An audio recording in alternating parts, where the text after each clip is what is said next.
those are interesting.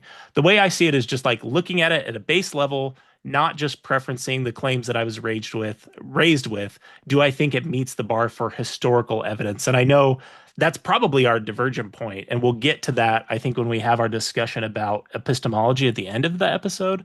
I guess what I'm saying is I'm just looking at this like any other historical question and saying, I'm not preferencing the Book of Mormon's claims in any way. I'm not treating them special in any way. I'm just saying it's making these claims about historical questions. Do we see the type of evidence that we would expect? So I'm not making a hard claim that like the Book of Mormon is impossible. That's not at all what I'm saying. If I were to make sort of a cumulative case, I feel like I can see some plausibility to this. And I think some of those things I would struggle to account for with the naturalistic or 19th century view. But if you're someone like myself who sees plausibility to some of the ancient elements, but then some of the modern elements, that's why I would espouse the view of it. If it's a translation, I would have to see it as a 19th century translation of an ancient text. Mormonism with the Murph, where Larry Singh explores church history and the church's truth claims. Hello everyone, welcome back to my channel, Mormonism with the Murph, where Larry Singh explores the church's history and truth claims.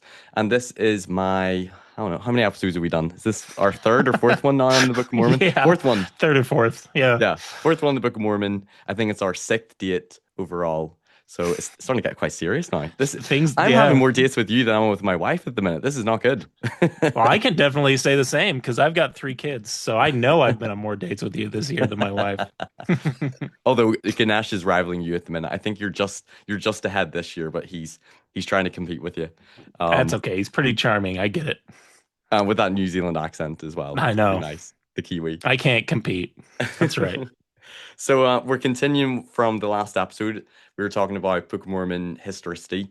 So we took 2 topics each. I talked about Old World Geography parallels in Nahum and Bountiful. And then you talked about the Dead Sea Scrolls versus the Isaiah passages, in the Book of Mormon. And then I talked about like ancient Hebrew literary elements like the Feast of Tabernacles, ancient names and wordplays, Mulek, chiastic structures. And then you talked about textual density claims in the Book of Mormon, comparing, Egyptian to Hebrew. And is there any form of Egyptian that would be, I think your argument was, would it appreciably save space or be more compact or dense as opposed to Hebrew? And we had one more argument each. Mine was on Mesoamerica correspondences. And I think yours is battles in... Yeah, just like expected. Yeah, it's like expected archaeological evidence and what we actually find. Yeah. Right. And then we're hoping to have a conversation after with regards to our epistemological differences and to talk about the sort of the role of faith versus evidence, sort of your epistemology leaning more with more evidence-based and not seeing faith or maybe spiritual experiences as, a reliable way to truth, and how I sort of see the role between faith, spiritual experience, and evidence. I think we've been sort of like alluding to it through our episodes, but I think that'll be fun to discuss our differences. Yeah, me too. Yeah, I'm really excited. I had a few, you had a few questions for me on the information density argument, and I had a few kind of like little corrections I wanted to do, or just clarifications, I guess. I think I've said this when we've gone through this idea before, but I do want to reiterate it. Like, I'm not a linguist. I'm doing the best I can with talking to people who have a background in that field, or using AI tools, or trying to understand as best as I can. So I'm completely open to correction. And I think to show that, recently I had done an episode with LDS Discussions on the same topic, like a much longer explanation of looking at samples and looking at the Rosetta Stone and kind of explaining how it connected back to Joseph Smith's work on the Book of Abraham and other Egyptian materials. And on that episode, I commented this even before the episode had come out, in part because of your questions. And so I wanted to, one, thank you for asking those questions. We talked about in our last episode how steel sharpens steel. And I really do mean that, because I was able to run some additional samples. And I don't think really I was wrong in anything I said, but I want to clarify and maybe amend a little bit of the limitations of what I said. So, Here's what I said 2 weeks ago when that episode came out. I've continued working on this idea since we have filmed this episode. One clarification I wanted to add after running additional samples and doing further research is that demotic Egyptian script may, under certain conditions, have provided a modest space-saving advantage. However, the large number of proper names in the Book of Mormon text makes the assumptions necessary to produce even that limited advantage appear unlikely. And I'm sure there would be some people who would argue with that, but that's the way I see it. We've got a large number of names and foreign names. One of the places where you see the real space saving effect in Egyptian is when you continue to deal in Egyptian, right? That just makes sense. Demotic is like almost like a form of shorthand in that sense. And then I say, I think that also, or I'm sorry, I also think that even if for the sake of argument, one grants the minor space saving effect anyways, it still does not appear to align with what Mormonism actually seems to be claiming. It seems to be implying that some major space saving that much better reflects Joseph's demonstrated misunderstanding of Egyptian in the Book of Abraham and other documents we examined. At least that would be my argument, that it better reflects that than what we see in Mormon 9. And then I commented that the episode was fun and loved the energy of the conversation. So I added these additional just like clarification points. Egyptian, especially demotic, could sometimes be spatially more compact than Hebrew, but the relationship was not remotely a stable one-to-one information density advantage of the kind Mormon 9 seems to imply. Egyptian scripts use phonetic signs, determinatives, ligatures, complements, and conventional spellings. We talked all about those a little bit last episode, and we get into more depth on those in that LDS discussions episode. They could save space in some contexts, but they could also add redundancy. Hebrew was already a very compact consonantal script. So the claim that Egyptian was chosen because Hebrew was too space consuming is at best an oversimplified scribal space explanation, not how these writing systems straightforwardly work relative to each other. For a name-heavy narrative text, which the Book of Mormon is, especially one full of non-Egyptian personal and place names, the demotic space advantage could plausibly become modest or essentially a wash compared with consonantal Hebrew.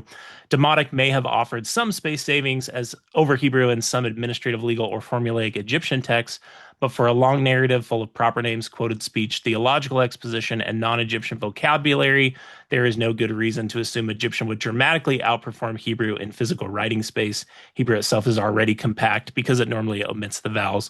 The other piece I do think is important for people to understand is demotic. One of the reasons that demotic was able to save space is because it is like a form of cursive Hebrew. We looked at a few of the ligatures on those things that I had pulled last time. So a cursive shorthand. Right.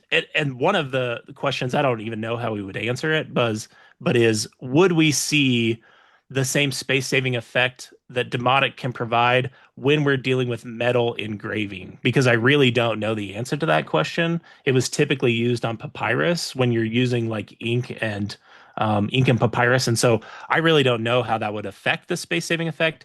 In my mind, it would seem that it would make it harder to get the ligatures and the demotic symbols onto engraved metal plates, but I really don't know. I'm not a linguist, nor am I an expert in metals.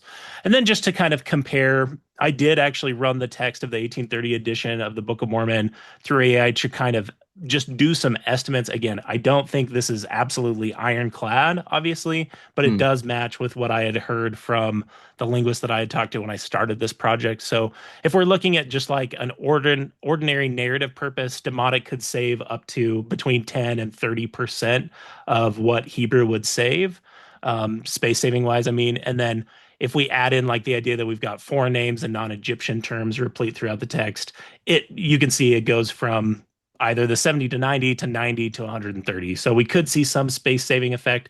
We also could see it getting slightly longer, just depending on the circumstances. I don't want to talk about this unless you have any thoughts on that. And this is just kind of like a follow-up episode that actually Scripture Central had done that's similar to the same topic I wanted to point people to. Do you have any thoughts on those first couple of slides before I talk about that? Because after our last conversation, I sort of went away because I sort of, from everything that I'd researched, and I'd asked some, faithful either linguists or an Egyptologist about this, and I was tending to get sort of a different response back that from what I was looking at. It was like demotic was considerably more, hieratic was a little bit more compact and dense because there's some logographic. But then, as you said, Hebrew It's an alphabetic script, but there wouldn't be vowels. I'd be interested to show you my sort of AI test.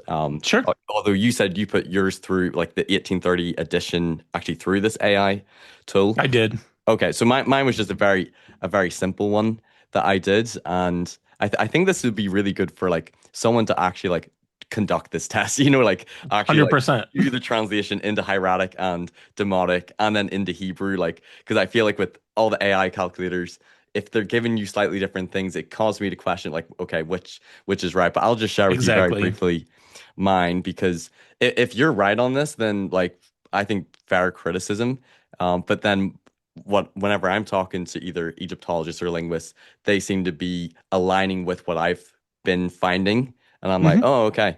So I guess we're both just trying to figure it out. So let me just share my slides while I'm Yeah, and I doing. like that you said that because that is the truth. Like, if this argument that I've come up with isn't correct, I just want to know. Then I'll stop making it. You know what I mean? Yeah, because well, that's it. We want to try to make the best arguments. Oh, this was a Hmm. very quick slide. From the last episode that you made. I'll just say this very quickly on Isaiah 2, 9 to 10, because Hmm. I think I said that the Septuagint version they believe dated earlier to the long Hmm. Isaiah scroll, and then I said there were some other Isaiah scrolls that contained verse 9 and 10, but it wasn't in the Great Isaiah scroll, and we weren't too sure Hmm. about the dating. So from just my AI search. It said that there were some of the fragments that are either contemporaneous or they believe dated slightly before that contain verse 9 and 10. So scholars tend to date the Great Isaiah scroll to 125 BC. Now, of course, these are like Hmm. copies, right? So this wouldn't be like the Right. original. But there was two other Isaiah fragments that they believe dated either contemporaneously or one 4Q as it puts it, dated to 150 BC, which they say predates the Great Isaiah Scroll by 25 years, which did include it. And they say it was included in the Septuagint version. So some scholars believe that this could have just been like an omission in the Great Isaiah Scroll. So that was just one thing I just wanted to share Yeah, briefly. while you're on that topic, I did look into this further too, which did remind me. And I found the same citation from the same paper of the people that worked on the Great Isaiah Scroll for the I think it's the museum in Jerusalem where the Dead Sea Scrolls are housed. And at least they were of the opinion, like, yes, I agree with everything you just said. Those experts were of the opinion that 1Q Isaiah A, Great Isaiah Scroll, the verses 2, 9, and 10. And again, I would have to get really into the weeds to talk about why, but they were of the opinion that those verses were later additions, Mm, even acknowledging that these were roughly contemporaneous. And I think it has something to do with the forms of the Hebrew and stuff like that. It gets very complicated when we're quite looking at technical. manuscript questions. Okay. So I just wanted to close the loop for me and say, yeah, it looks like scholars are of mixed opinions on which is the earliest version of Isaiah, at least in this particular circumstance. Okay. So That's fair enough. So cool. let me just go to the next slide. By the way, did I remove the panel at the top? You Is it did. gone? Yes. Okay, good. So I put this into my, into I was basically saying like if we were to translate the Book of Mormon, 270,000 English words with 200 proper names, 150 named locations into three different languages, so Hebrew, Hieratic, and Demotic. Basically, how Hmm. many characters would it approximately give? Like, I'm not expecting a specific. And then the follow-up was about like how many pages if it was like 6 by 8 inches, which I think is similar description of what they give for the plates. Hmm. How Hmm.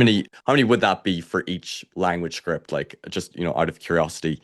And the results that I got back was demonic would be the most dense and compact Hmm. approximately. And again, I don't see these as like exact. I just see these as approximates. But Right. Sure. 468,000 characters would be, what would translate into the 270,000 English words. Hieratic 633,000, Hebrew 850,000. I sent this to, some scholars or an Egyptologist say like, do you kind of agree with this? Do you think this is reliable or is AI off base? And he was like, well, I can't say specifically, but he was like, from his understanding of the languages, he thinks that would look very similar to how it would be. And I Hmm. guess my sort of like looking at that, I would look at that and be like, oh, it seems like demonic would be considerably more compact and dense compared to Hebrew. And then the other slide was then it calculated total number of pages or double-sided Hmm. leaves. Now, again, I'm going to be tentative about this because this is just an AI test, but for Hebrew, it was 400 pages. Hieratic was 300, demotic 223. So basically halving that, double-sided leaves, 200 roughly for Hebrew, 150 for hieratic, 112 for demotic. So Hmm. I think this is where, if I'm, pushing back from what I've been, searching up in AI and for what I've been looking up, and then talking about it with different linguists or Egyptologists, they seem to be saying that, oh, this seems to be quite accurate, to be in sort of like this ballpark or this Hmm. range. But yet you seem in the research that you've done that if you were to take a lot of the proper names, actually it would be more similar, like demotic compared to Hebrew, whereas this would seem to be like, oh no, like demotic and hieratic would be substantially more, particularly demotic, dense and compact and logographic than Hebrew. So therefore, the claims in Mormon 9 about, writing in Egyptian to save space as opposed to Hebrew. And I'm not claiming that the characters would be exactly the same as demotic or hieratic. They Right, could even be right. more reformed or modified than that. But what do you think about this and the results I've been finding here? Yeah, well, I would wonder, did you run when you were using Hebrew, did you use biblical Hebrew, Paleo Hebrew, or did you just say Hebrew? I Because just said that Hebrew. that does okay. So that is one area when I was looking into this that we would want to make sure that we're using like Hebrew from the time period because it was my understanding is it has gotten more um I guess it's gotten less dense. Like modern Hebrew is less dense than Paleo or biblical Hebrew. Okay. So that would be maybe one way that we would see a difference in this. But yeah, I, I guess here's what I would say. I agree with you that I would love for someone who actually understands linguistics better than I do to And me. actually run this. Yeah, to actually like do something to try to answer this question because the entire reason I landed on this question in the first place is because it's a central claim in the Book of Mormon about the way the Book of Mormon was written. So if it was showing like 50% space saving, then I would completely agree that it looks like it's plausible based on based on the way demotic works, that there could be some form of Egyptian that gives that space saving effect. I think then we would have to have a follow-on discussion about like how likely is it that Hebrews in Jerusalem would have learned that. And I understand there's this Palestinian hieratic script that I'll talk about in a second from that Scripture Central video that I had the thumbnail of. Mhm. They actually are taking the position that they think they know what the Book of Mormon plates were written in and that it was this Palestinian hieratic, which is like this combination of Hebrew, the Hebrew language, but being written in a partially hieratic script. So I think, yeah, if we were seeing this level of space saving effect, I would agree with you that that is what we see reflected in Mormonite. This is exactly what I was looking for in the first place. And I think then it just comes down to, yeah, how do we analyze this? Because when I also ran, it's funny, our brains think very similarly. I also ran how much it would take up like how many plates it would take to actually get those on using the same exact dimensions that you did. And mine were a lot closer to the table that I had. That's actually why I didn't include it. Showed like some minor space saving effect up to like 10%, but it definitely wasn't as drastic as you were seeing in the samples you ran. So yeah, I would want to understand why they're different. I think that this is just a really interesting thing for someone to actually do the test and the analysis. Jerry Grover should do it because he's done his own replica of like the gold plates and he's also done the characters document. So I think Jerry, this is your next project. You need to do this and translate it into Demotic, Hieratic, and Hebrew, and then compare them so we can settle this matter. But I've actually found this really interesting. Whenever you brought this up, Mhm. I've been like doing lots of AI searches and I've just found this a really interesting thing. So I hope it will fuel future research and investigation to settle this. But okay, let's see. I'll unshare my screen. And I'll share mine again really quickly just to talk about this. So I kind of just gave you the spoiler of this, but Is I this would the one invite with people to John Gee? I might have listened. Was it yes. John Gee? Okay, I think Yep, I it was listened to John it, but I don't Gee. remember much about it. Yep, and there was some very specific like grammatical construction. I don't remember what it was off the top of my head that they were talking about in this new paper. So this was on Scripture Central's YouTube channel, and they were saying that based on that grammatical construction, that they think they know the language of the original Book of Mormon plates. One of the things I actually learned by watching this video, and I can't remember, I had forgotten this, that actually is a separate question I want to explore with like an anthropologist, is they talk about how in Mosiah chapter, I think it's chapter 4, the brass plates were actually written in whatever this Egyptian script was as well. And I had actually forgotten that. And I would Hmm. want to understand like how likely that itself is. It seems like it'd be very well, the brass plates, and I think I talked about this very briefly in the last episode, so I'm not trying to reiterate it all. But the brass plates for me is a really difficult part of the narrative if we're talking about historical questions, because I think modern biblical scholarship basically shows there was not the existence of like a proto Bible like the brass plates kind of talks about having. And I forgot that the Book of Mormon actually says that it was written in the Egyptian script, not in Hebrew itself. So that to me then is a separate kind of research question I'm going to noodle on now of how likely would it be not only that we have this proto Bible, but that we have a proto Bible that had been translated from Hebrew into Egyptian. Because I think that'll just be kind of an interesting question. So, anyways, one of the things in this episode that I would invite people to check out is they talk about this link between Egypt and Jerusalem. So they talk about how it would be plausible that Hebrew scribes could have learned certain forms of Egyptian, and they point to this Palestinian hieratic to say, like, here's why the Book of Mormon story is plausible about Reformed Egyptian. One of the things I did then is I was like, okay, well, since Murph and I are having this discussion, I'll kind of see what would Palestinian hieratic do to this whole space saving analysis. So, Palestinian hieratic shows that Hebrew Israelite scribes could incorporate Egyptian derived signs, especially numerals, into local writing practices. But because the evidence is largely administrative and numerical, it does not establish that an Egyptian derived script would substantially reduce the space needed for a long Hebrew religious narrative. If anything, it suggests a hybrid scribal practice where Hebrew remained the main vehicle for language, while Egyptian signs supplemented specialized notation.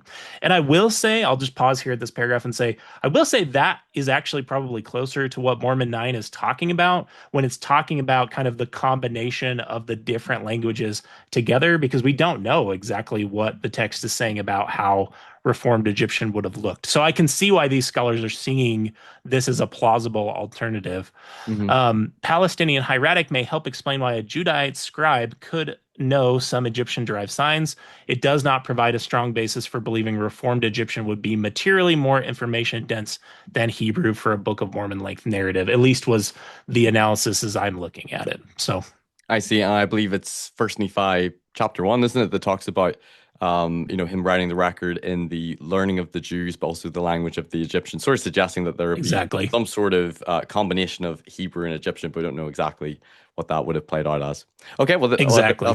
that's interesting, and I hope we have with our conversations will encourage both unbelieving linguistic scholars and Egyptologists and believing ones to dive deeper into this because I think it's interesting.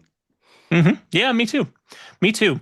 Well, we want to wrap up our discussion about Book of Mormon historicity. Since I was just sharing, you want me to just Yeah, keep going? Okay, yeah, that's great. fine. Yeah. So last episode, we covered the arguments you already talked about. And my third one is basically expected archaeological evidence. So the idea here, and I think I started with a little snippet from the Light and Truth letter just because I had already responded to a very similar argument. I know that's not your work or even something you might agree with, but just to give kind of believers my perspective on it.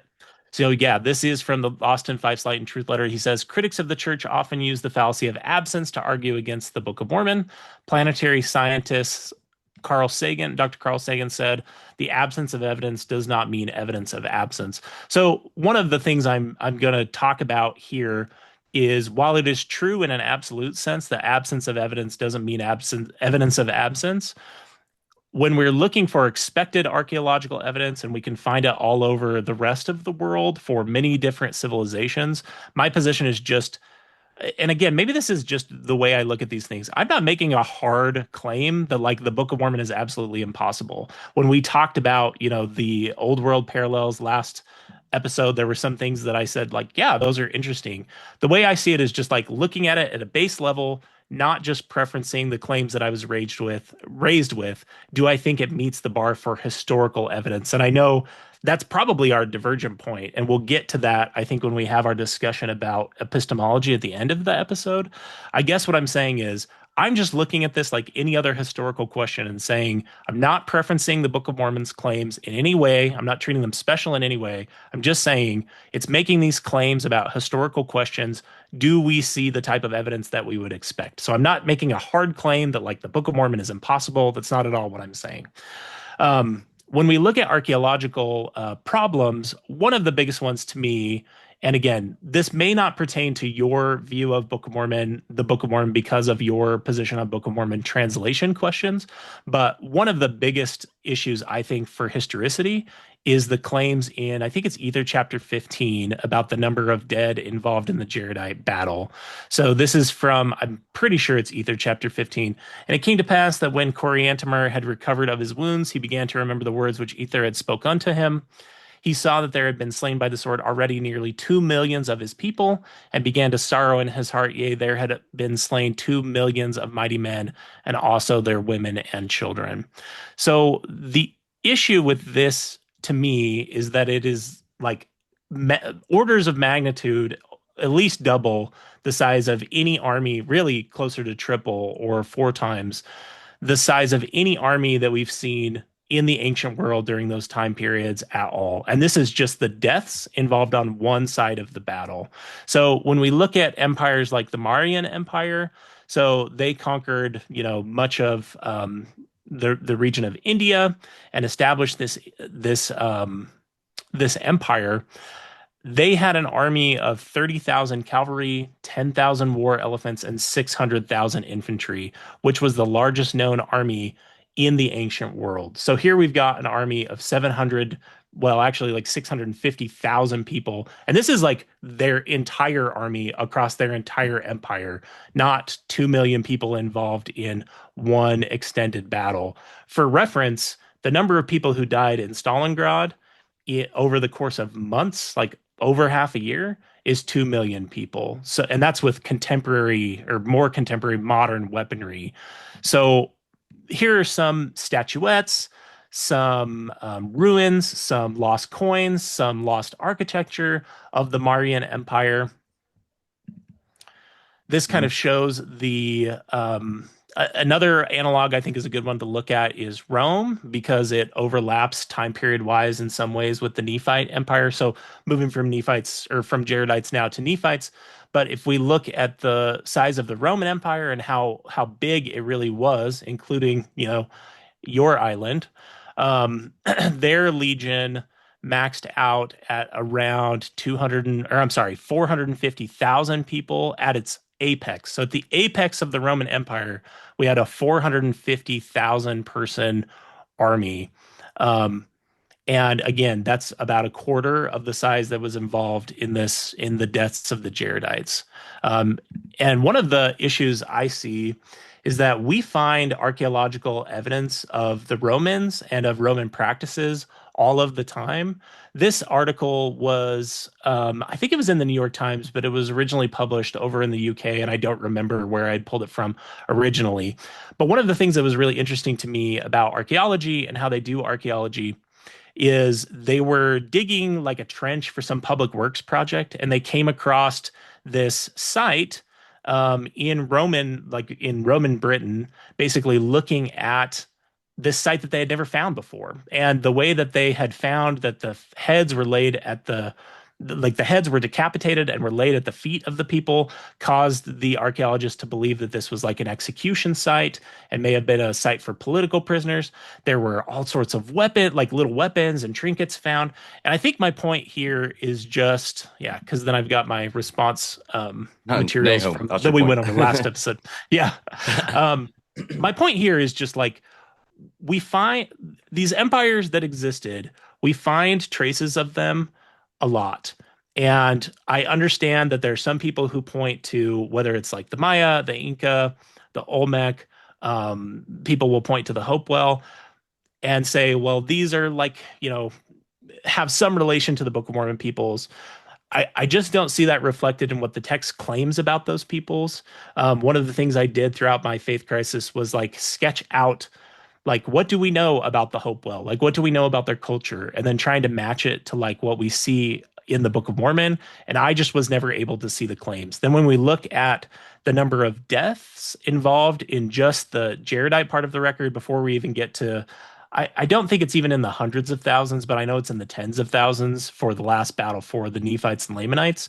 Um, Yeah. the way I would put it is for those battles to have happened and not just the battles, like the logistics behind battles of that size, I think like almost border on impossible for that time period. And the fact that the logistics involved would have made those so difficult, and we don't really have any trace or any well, and I know your third point you're going to point to Mesoamerican parallels, so maybe I'm putting my foot in my mouth, but I'll I'm just still my say thunder. I just don't see I it would be very difficult for me to believe that there was a battle that took place that involved the numbers of people recorded in the Book of Mormon and that we don't have any idea really of where that would have taken place. So it's not me making this absolute claim, it's just me saying, look, if I look at this skeptically and I'm looking at it with historical eyes, the way we analyze historical questions, I just think it's really difficult for me to believe that there would be a battle of that size and we don't know where it took place. Okay, so there's three main points that I want to try to give my Sure. thoughts and response to. So the first one is what it says about the 2 million that die. So I was just flicking through the chapter there, like while you were going through it, just to Hmm. scan through it. And so verse 2 is where Ether says there have been slain by the sword already nearly 2 millions of his people. And then it's later in verse 11 where the final battle happens in Hilrama. So reading that, I would read that as he's not saying that the 2 million died in the final battle at In that Hilrama. battle. He's More of saying the war yeah, leading up basically to it. 2 million. Okay. But I want to get back to that number because I think that's a really large number. The next point about like expecting to find archaeological evidence for the battle, like whenever I've just been looking up like how common is it for us to find battle sites in the ancient world, like there's some examples, but like for example like the Battle of Hastings of Hmm. 1066 in the UK, they know where it happened, and I think there's tens of thousands that fought there, and they've not found any archaeological evidence for it. So I think it's not always very common to find archaeological evidence of battles in the ancient world. But whenever I was looking up Mesoamerica, and I interviewed Brent Gardner, who has more expertise in Mesoamerica, and I asked him like, Hmm. how much do we find of ancient battles in Mesoamerica among like the Maya and the Aztecs, and other than like fortifications and such like that, like if it's a hill or if it's on a field, just due to the weather, the climate, very little, if any, archaeological evidence of battles tends to be found in Mesoamerica. But then even, throughout the ancient world, they're not always finding, battle sites. So it's one of those where I would see it as I probably looking, particularly because I would adopt Mesoamerica as the place, due to they're not finding much archaeological evidence of these large battles that we know the Maya and the Aztecs had, other than what they're seeing with evidence of like fortifications. I don't know if we would find the archaeological evidence for that, um, bracketing aside whether or not it was hundreds of thousands or even millions. I guess I'll let you comment on that first before I address the Well, 2 million. well, I'll just say one point. So I would generally agree with you. One of the reasons I had included that Roman execution site is that site was located, and I think it had somewhere in the neighborhood of like 3 dozen, between 2 and 3 dozen skeletons that were found at this burial site. Now, a burial site is obviously going to be different than like a battle site where people might not be buried in the like contemporary or in the conventional sense. But the other reason I look at these questions is there's more involved than just evidence of the battles. There's evidence of the weapons, there's the trinkets, there's the statuettes, there's if it's we're talking about a written culture or a culture that has writing, you're going to find scraps of pots and all sorts of things with writing on them. So I guess what I'm saying is it's not only looking necessarily for evidence of the battles themselves, but for Mm, the logistical things behind the battles. So, um, you know, the fortifications you mentioned, but like the production of food to feed that many people, even if it wasn't 2 million people that died in one battle, it was, one longer extended campaign. And thank you for the correction on that.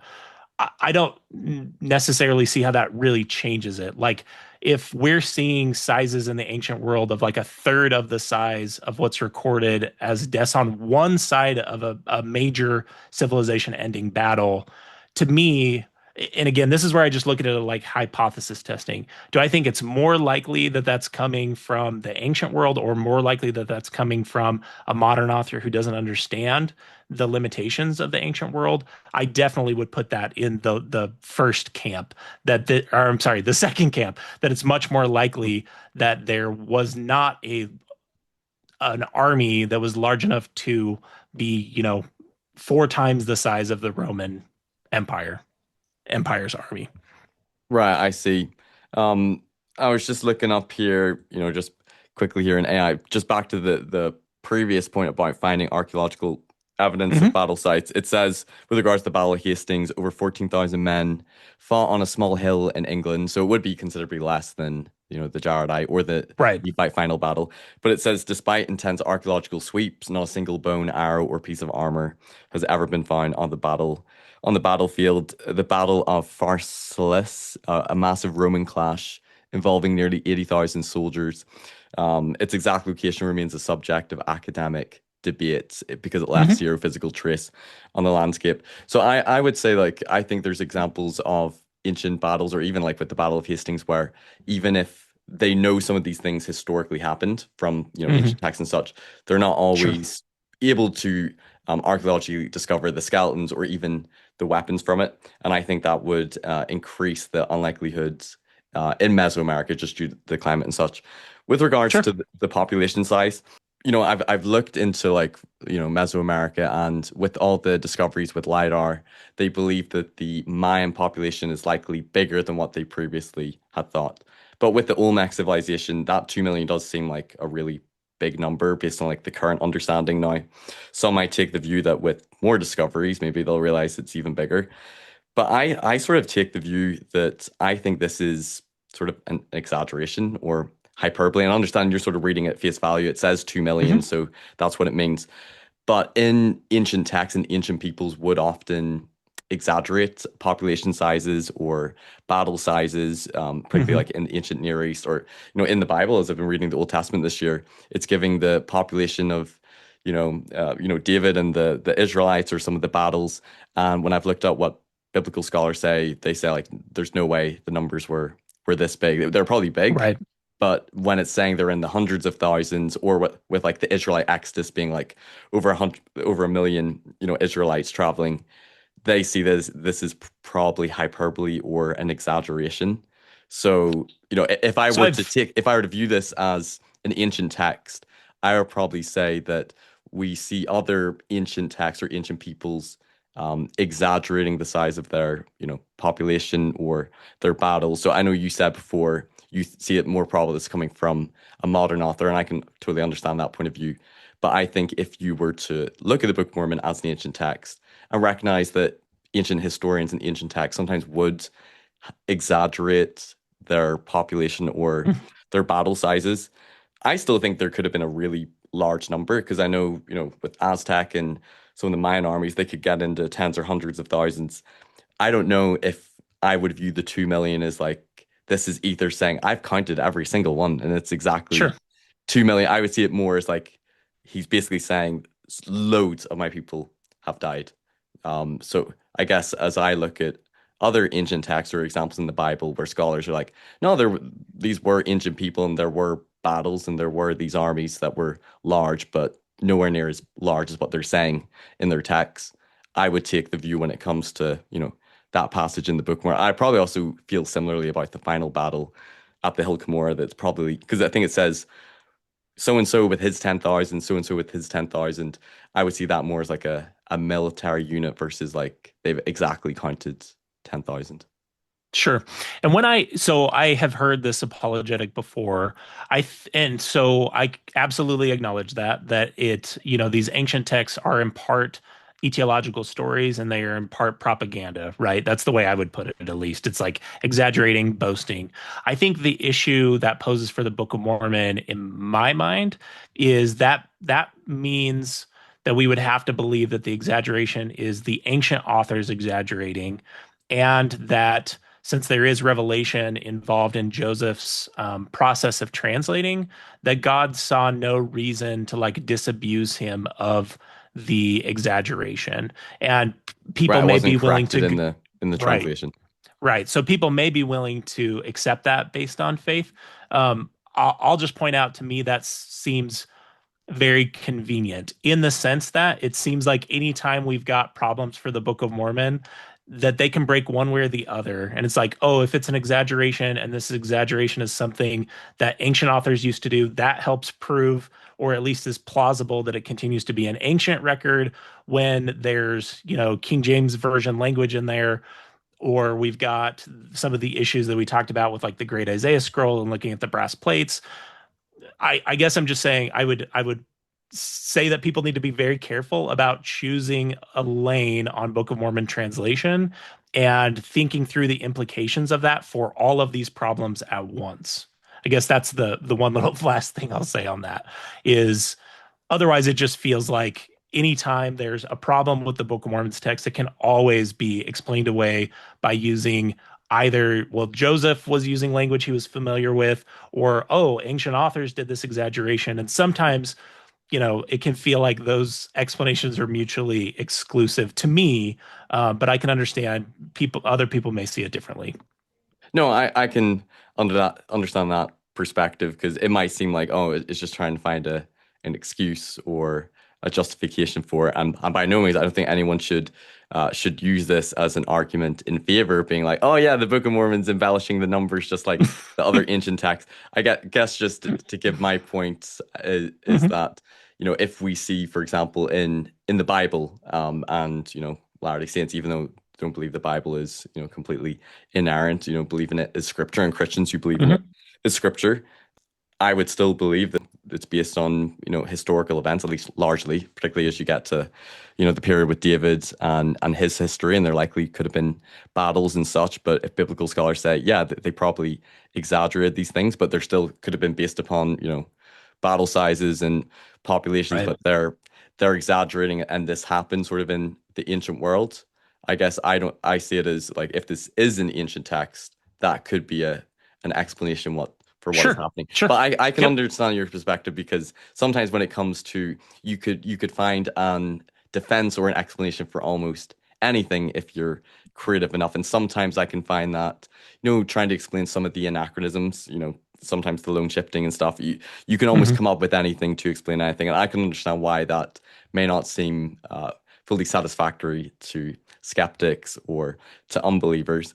I think the point that I would make when it comes to looking at the archaeological challenges, and this sort of a good segue into my next part, is to look at things that I see as sort of like corresponding as well with it. Like we've not found any definitive archaeological evidence in the Americas, so there's Hmm. nothing which is concrete or definitive. But I found, trying to look at, connections or correspondences. I know unbelievers or critics would see it as parallelomania, but I'm interested to talk through some of the things where I see some connections that's trying to come up with the model that you think can best try to account for, everything that you see. Sure. As maybe a bridge to this, just so I can, because there are so many different versions of how people see Book of Mormon. Yep. Help me understand, as you go through and talk about these correspondences. D Are we agreed that Joseph Smith and basically every early church leader saw the Book of Mormon as like a hemispheric model of the Book of Mormon? Like, would you agree with that? I would say pretty much, yeah. Like I can't say every single one. I know in 1842, I have a slide in this, whenever the knowledge of the Mesoamerican ruins came forth, Stephen and Catherine Wood's book, Yep. whenever that was given to Joseph Smith, there was lots of publications in the Times and Seasons where they saw this Right. as corroborating evidence. But there's also, examples of, Joseph said on science camp walking across the plains of the Nephites or self, and we'll maybe talk about that in a little bit. But I think Joseph You Smith you and the early literally just I'm sorry, you literally just used the two examples that were in my head. Is yeah, Joseph at the Zelfs at finding Zelf's mound talks about it going from coast to coast across the Rocky Mountains, Zelf being known that wide. And Yeah. then yes, and then the ruins of Palenque, him saying like these are he actually does put in the times and seasons, these are some of the works of the Nephites, and will continue to find further archaeological Yes. evidences. So Anyways, so I do believe that predominantly I think a lot of the early leaders and members believed the Book of Mormon was hemispheric. That's what I grew up believing. But what I will say about that, and this is where I do tend to agree a bit more with faithful scholars and apologists, I mhm. feel like if you're examining very closely the geography and the travel distances, which I never would have done growing up, but whenever I've read like Sorensen's articles on it, whenever he's sort of saying that, it'd be like 21 days travel to go from like Nephi to Zarahemla, or how many days they're traveling on foot, for example, I realistically, I don't think that would make any sense in a hemispheric geography. Like, it takes more than 21 days to walk from North America to South America. But I do believe that's how they envisioned it because, like, land northward, North America, land southward, South America, narrow neck of land. And I would probably take the view that I don't think any of them were textually analyzing all the geographical details super carefully. So I would take the position that if the Book of Mormon is an ancient historical text, similar to the Bible, that a lot of the events in the Bible are happening in sort of a limited area in the Middle East. It's not all of Asia and Europe. And when it comes to the Book of Mormon, I would see it as whether or not you side with South America or Mesoamerica or Heartland, I would see it as if you analyze the text, this probably would have to be a more limited geographical area, so like 200 by 500 miles. But I do agree with you. I do think a lot of the early leaders and Drew Smith himself probably saw the Book of Mormon more as hemispheric.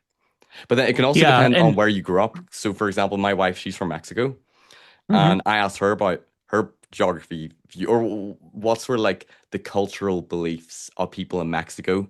And again, it's mhm. one of those things where like I don't remember ever having like an official lesson or conference talk about like the Book of Mormon is hemispheric, but it's just basically like what everyone would sort of talk about. Everyone sort of kind of Right. thought that and believed that.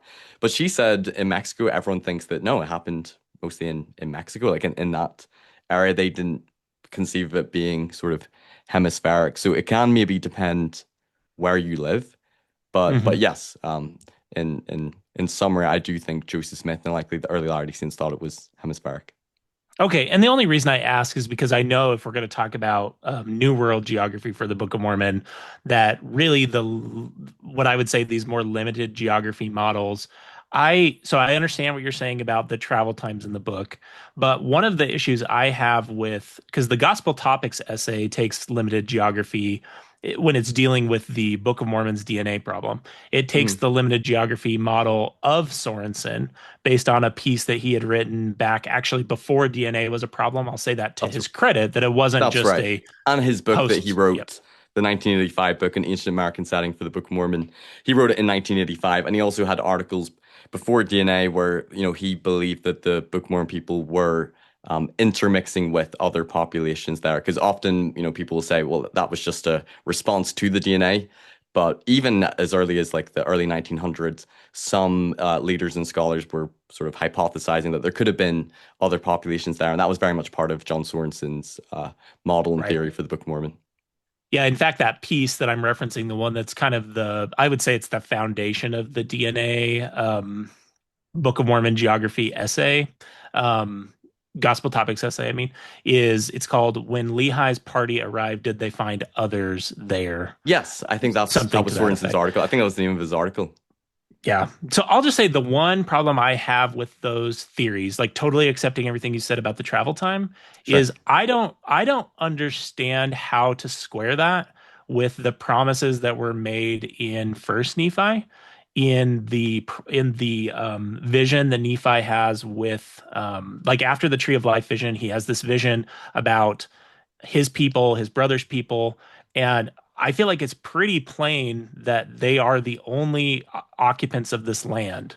That there are conditional promises made to them. Yes, that's absolutely true. I've heard that apologetic before, but it pretty plainly says, and maybe I'll pull it up while you tell me about your correspondences just so that I don't inaccurately paraphrase it, but That's fine. I feel like there really is no other way to read it than that, like, this is a land set aside for these people. And that to me has always been very difficult to square with Sorensen's argument. The like, there are these unnamed others that are found in the text. The other thing that I would point to, that I think is a problem for it is, you know, my background is as an attorney. One of the things that I've specialized in is statutory interpretation, precedents and arguments. And so they're like these principles that date all the way back to English common law on like, how do we determine what important phrases mean in their context, whether it's in the law or in other questions. And one of the things that we look to is this principle called exclusio unius alteris. And I probably mispronounced that because my Latin is absolutely terrible. I don't even know what that But means.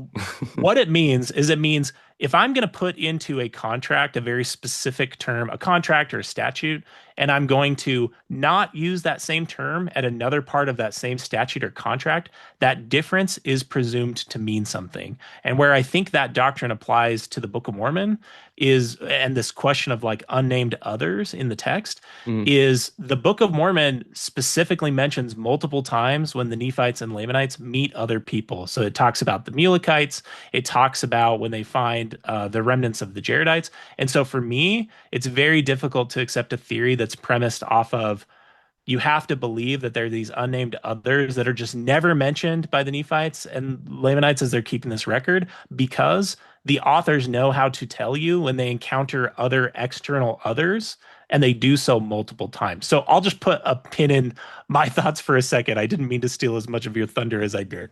No, and I think that's a fair point. And reading the Book of Mormon, the face value, simple reading, you read it as that they come to an empty land. That I think it's Hmm. Second Nephi is it one that talks about them coming to a land kept from the knowledge of other nations. Other nations would overrun the land, Correct. and you would read it, at face value that they come to an empty land.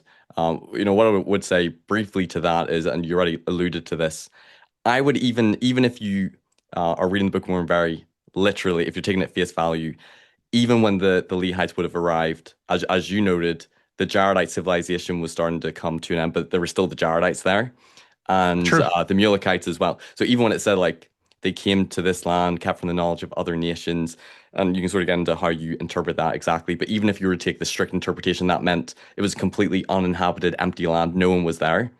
The text would also contradict that interpretation because there's at least Mulekites who were there and Jaredites who were there at that same time. We could talk briefly is I don't see any. I think you're right. There's no explicit mentions of we came across the Maonites or these other ites. Hmm. It's very much tribal. It's very much Nephite and Lamanite. And I know in the Book of Jacob where he mentions these other ites, and then he basically Hmm. says, for my purposes, all those who are with and friendly to Nephi are the Nephites, and all those who basically are not with us or who fight against us, I'm going to give the label Lamanites. As I've Hmm. gone through the text, if it's like one, we know from archaeology and from history and from science, there are other populations and peoples here. Hmm. Going through the text, I see some what I would see are like implicit or reading between the lines that this would only make sense if there's other people there. Like this couldn't work as history if this is 30 people that came. And I know you'll probably argue, but that's what the text claims, and this shows it's not ancient. So like a few examples that I Well, see. Oh, I go ahead. would argue that, and I would also argue, and I would say the same thing with the population point that we raised earlier. Mhm. I would just say, I'm not personally willing to say, I'm going to say, I think this is historical, and could there be a possible explanation that explains why this problem that seems to be a problem isn't a problem? Because that seems to presume like the historicity and then explain how other texts that we know are historical have similar flaws or have similar problems. Does that make sense? It's like that's kind of Yeah, what we're analyzing, but I sure. understand different people are going to view that differently, because I know when we get to our epistemological discussion, we'll talk about the role that faith plays, and so that's not me trying to say. I guess this is just me trying to say, I feel like we have to be careful about entertaining the question of historicity before we've actually answered the question of historicity, I guess is the way that I would say it. Yeah, no, I understand. So, like, ideally, I would have liked to, go through the correspondences and then talk about that. But I'm happy to. Let's let's do the correspondences. I'm Okay. sorry, I Well, keep no, stealing your thunder. I'll address this first because I would agree with you. I think the face value plain reading is they don't seem to be explicitly mentioning other populations or other peoples. Hmm. I see some reading between the lines, some implicit references. And for example, let's say we find Zarahemla, like say we find really conclusive archaeological evidence that you were convinced Hmm. by, there would still be that question of like, but wait a minute, how does that make sense with what the Book of Mormon says about them being there and other populations? So even if you are like, first of all, I think you need to be convinced by the correspondences in Mesoamerica. But that's one of the questions is right, how do you align this with what the Book of Mormon says and what we know about archaeology and the populations? So some of the things which I see as like implicit references or things which don't make sense unless there are other people around with them. So for example, in the Book of Jacob, it's in Jacob chapter 2. He gives a sermon condemning the Nephites for like costly apparel, but also for polygamy. And I think they'd only been in the New World for like maybe 50 to like 70 years, so not a long time. And there's around 30 of them when they first arrived, and Hmm. the Lamanites and the Nephites split. And like realistically, that doesn't make sense after 50 to 70 years. One, that some would have like costly apparel, because if they're all this same group, the same society, you'd all have sort of like the same resources. But costly apparel would come from trading with other communities. And Sure. that's actually one correspondence I was going to bring up was that the Maya would often like display their wealth and like their ornaments and their Hmm. jewelry and trade with each other. But then also polygamy as well. Like if it's a small group and they're all related, it's like, how are they practicing polygamy so soon? But at that time in Mesoamerica, polygamy was quite a common practice, and it actually Hmm. was connected with you could manufacture and trade more, and that would actually tie in with costly apparel. So that'll be one example where, like, if this is them coming to an empty land, there's only 30 of them, that doesn't make a whole ton of sense to me. The next one is when Sherm comes to Jacob. Hmm. And Hmm. he says that he was expert in the Nephite language and he traveled far to come talk to Jacob. And again, it's not explicit, but you're kind of wondering like, who is he? Like, it doesn't make sense that he's a Nephite, but it also Right. doesn't say he's a Lamanite. And he says he knows their language, but he's traveled far to come see him. So I would see that as like it seems like he's some sort of outsider that's coming to go talk to the prophet Jacob. But again, the text doesn't explicitly say that. And then Right. And early it on, does, and I would point out, but it does for other outsiders that they meet, like whether it's the Mulekites or when they find the remnants of the Jaredites, it does specifically and explicitly call out that they are different from. So that to me is like an because the Sharon point is in Sorensen's article. yeah. Another one that's in Sorensen's article is the corn. It talks about like cultivated Oh yeah, corn, and you would need corn to be cultivated. And I'll just use this example to kind of say, again, not to counter anything you've said, just to say, like, this is where it's not convincing to me personally. Is sure. if we look at his corn piece, he's basically saying, well, the narrative talks about corn. Corn can only have been possible if there were other people there available to tend it, to teach them how to tend it. And it's like, well, that's begging the question in the sense that maybe if it's just not a historical text, the explanation is just that the author made a mistake or got something wrong. And Sure. so that's the way I see it is like that's just a much more easy explanation than the text.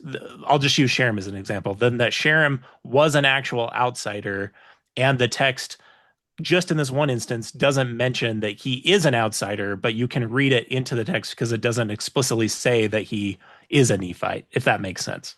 No, no, that totally makes sense. And again, this is more of a defense than a an offense argument making. I would sort of go through the correspondences, and if someone were to be like, okay, I think there's something to this, then this is the question of like, I well, gotcha. then how does that make sense? For example, the next one I was going to bring up is actually the Mulekites. Like you said, when they meet the Mulekites, it talks that they had lost their language and Hmm. also their religion, their God, and just realistically, again, if they had come to an empty land and there was no other people there, that doesn't make sense to me in the Book of Mormon that they could lose their language and lose their religion. But I would see that as if there are other people there, they would have adopted the language and perhaps the religion. Certainly, I guess you could potentially lose your religion, but I don't see how you would lose your language. If you came to a place and it was empty, I would say it as you're probably interacting with and adopting the local language of the people. And then the Mm. next one I would point to is just the rapid Oh, population I size. see what you're saying. Rather than them lose it, it's they lost it in favor of some local language that they were Yes, adapting to. I see. yes, Okay. yeah.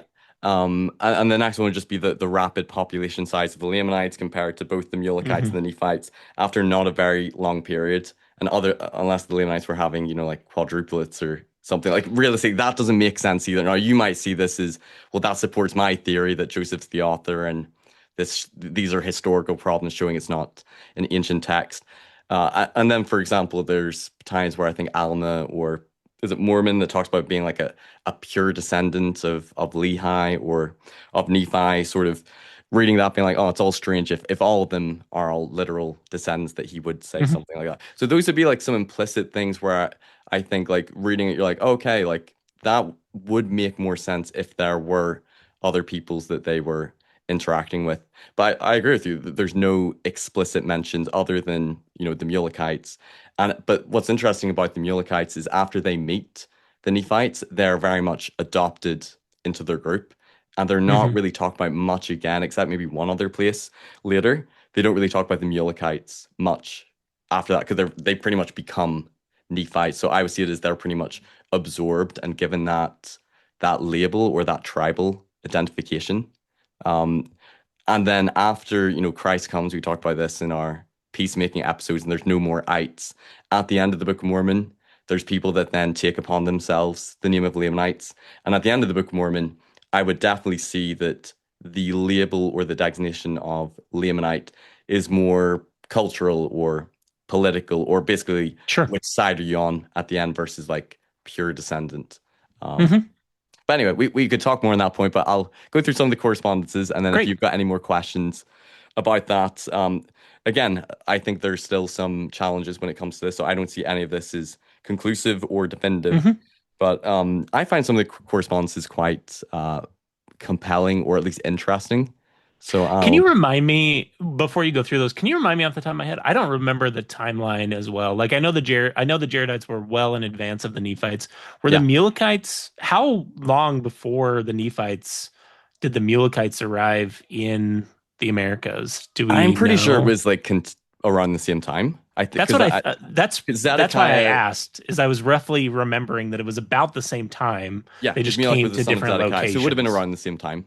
Okay. Okay. Thank you. I don't know exactly who got there first, but they would have been roughly contemporaneous with each other. So let's see, let me get my slides. Okay, so yeah, the next is Mesoamerica correspondences or correlations. So John Sorensen and Brian Gardner have done the most work on this. The geography, Sorensen's done the most work on the geography. And Brian Hmm. Gardner in his book, he looked more at rather than trying to find like specific archaeological evidence in Mesoamerica of the Book of Mormon, like an actual city or name, like we've not found that. Their approach has been how much of Mesoamerica can we see in the Book of Mormon? How much of it aligns or corresponds with what they know about the civilizations, the culture, the geography, the warfare, the geology, those sorts of things. And if I'm just looking at this, if you had to pick a geographical model, I feel like there's more challenges when it comes to meeting some of the criteria. For example, like the large cities or the population sizes, the highways, written language. I would even say geographical and geological things if you're going more with the Heartland view. Sure. But very much their approach, as we sort of talked about, is they don't see the Nephites or the Jaredites that they were the Olmec or the Maya, but that they were among and participated within that civilization or that culture, basically. And Sorensen's the one who did the most extensive work on the geography. I have to say, I read through his book, and then there's like over 100 pages on geography, and I just find Book of Mormon geography like so boring. Like my eyes just kind of glosses over, like every single geographical reference. Like I understand like it's important and people find it interesting. That's something that I find. I'm not going to be a geography guy to like verify everything. But Hmm. most like believing scholars, people like Grant Gardner or archaeologists like Mark Wright, John Clark, they tend to espouse Mesoamerica as the most likely candidate. So I mentioned this before, but I thought this source was interesting from David Whitmer. he talks about whenever he first, had the experience of seeing the vision of the angel in the plates, and they were to testify. So this is a later interview with James Hart in August 1883. He says, "When we were first told to publish our statement, we felt sure the people would not believe it, for the book told of a people who were refined and dwelt in large cities. But the Lord told us that he would make it known to the people, and people should discover the ruins of the lost cities and abundant evidence of the truth of what is written in the book." I just find that, quite interesting because, if you believe that he's recording what he actually felt and said at the time, they didn't think the description of the peoples and, the cities and it being a very sophisticated, large civilization match with the current understanding of like North American Native Sure. Americans and the tribes they saw. And then, in 1841, that's when I would say more of a widespread, extensive knowledge of the Mesoamerican ruins became more available in North America, Hmm. and you see lots of publications in the times and seasons of Joseph and others, as we talked about before, who I think saw this at least as corroborating evidence for the Book of Mormon. Not that I'm using that to say, therefore, that means Joseph believed it happened in Mesoamerica, so you must believe it's Mesoamerica, because like we talked about before, I think he would have embraced sort of anything across the hemisphere as supporting the Book of Mormon, but certainly they saw, the Mesoamerican ruins as, oh, this seems to corroborate. So Brent Gardner talks about like specific things, cultural connections between Mesoamerica and Mayan culture and the Nephites. So, for example, the rise of Maya kingship being around the same time as Nephi becomes king from 550 to 600 BC range. We talked about polygamy and costly apparel, but that was something Hmm. that was happening in that cultural context in Mesoamerica. For example, Coriantumr's stone matches, stelae that they find of kings in Mesoamerica, where we talk about, their kings, but also like their warfare and their history. So that's something that sort of would fit within that context. And things like, paying tribute to kings and people being in bondage, like Limhi's people, that was something that was happening in Mesoamerica. Of course, other civilizations that would happen as well. So that's maybe not Right. a really Right. specific one. But also having kings over kings or smaller kingdoms ruled by like a high king. And we see that with King Lamoni, or I spelled Lamoni wrong, King Lamoni and his father. And I can't remember the exact wording, but it says his father was basically like king over all the land or something. And Lamoni was sort of like an under king. But Right. that was Hmm. something that we would see in Mesoamerica. Kingship is sort of like kings and then lesser kings. The next one is Mesoamerican warfare, and this is one where I do find some of this quite interesting, and Sorensen talks a lot about this. So seasons of warfare, so both in the Book of Mormon and in Mesoamerica, the time periods of when they would have their wars, their battles, would be from the 11th to the third months, which would be in the dry season, because during the wet season, that's when they'd be working on their crops, and it wouldn't be a good time to go to battle because it'd be too wet. And again, I think, oh, sorry. Oh, I was just going to ask how I don't remember the Book of Mormon. Like, I can understand this for the Mesoamericans. I'm not, I don't remember the Book of Mormon really talking about the months of the wars. Do you know how Sorensen, I mean, maybe I just missed it. Is it, he's kind of like measuring it because it usually only really talks about the years, doesn't it? I guess I'm just wondering how did he determine it? Because that's I guess when I see this, it's like that's very specific. Nephite warfare occurs during the dry season months, 11th to 3rd months. How do we know that? Like, do you That's a good remember question. any? I'm going off memory. My memory Okay, is I thought they did refer to specific months of the years, but as you're asking me on the top of my head, I can't remember specific no, that's passages that okay. That's okay. allude to it. And I think there's one that I can remember off the top of my head that talks about like it being like the beginning of the new year. And I think they talk about like the fatigue of the heat of the day. So I'd have to look back and look at that Okay. specifically if it gives months out. But that's what Sorensen and Brad Gardner have said, that the Book of Mormon sort of the specific times of years when they have the warfare is would match when the Mesoamerican warfare would happen. But I'll look into that for specific references because that's a good question. They also talk about like the description of some of the armor, so like head plates, breastplates, shields, and thick animal clothing. Now, often we would imagine those as like how the Romans would have them like made of metal, but Mayan warfare they would have sometimes made out of wood or other materials, head plates or breastplates or types of shields. And I thought the thick animal clothing was quite interesting because I don't believe that is spoken about in the Bible. Whereas I guess head plates or breastplates, shields. It's quite generic, but thick animal clothing, I don't believe was in the Bible. And that's something Mm. that Mesoamericans did use as, protective armor, which I find interesting. And then some of the weapons described, like, using stones and slings. And there's a verse that talks about how they threw their arrows.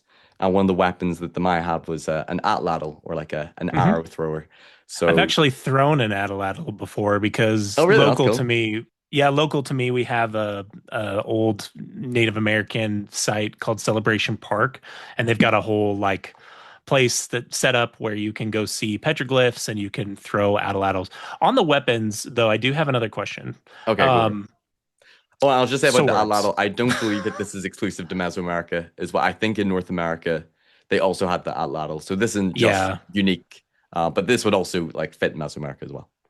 yeah, but you're right that throwing arrows is a very interesting phrase when you look at it as a correspondence with atlatl. I guess my question would be swords. Like, what do you make of the swords in the Book of Mormon? Because I it's knew you were like gonna pretty ask me that. specific. Yeah, you knew. Yeah, I knew it was coming. So whenever I did an episode with Jerry about this, I think the specific mentions it talks about like steel swords with the jaredite record. So in that case, when it says steel sword, it's obviously steel swords, and obviously the sword of Laban was a steel sword. When they come to the New World, Nephi says he makes a sword after the manner of the sword of Laban. So I don't know if maybe he did make a steel sword like the sword of Laban, or he made one that is resembling it. I would probably, if I adopt the Mesoamerica view, I would probably see it as they were probably using the Maquedal sword with the Hmm. obsidian flakes.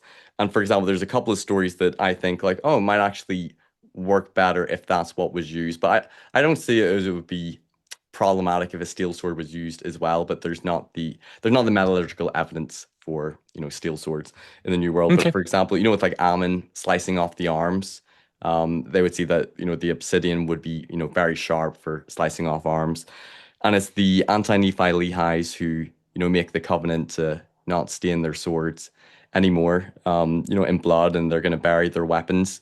And with an actual or not atlatl, Maquedal, or I think it's Maquetes. I don't know how you actually say it. Maquedal. We'll just say Maquedal, because it's like this wooden club, but with obsidian flakes.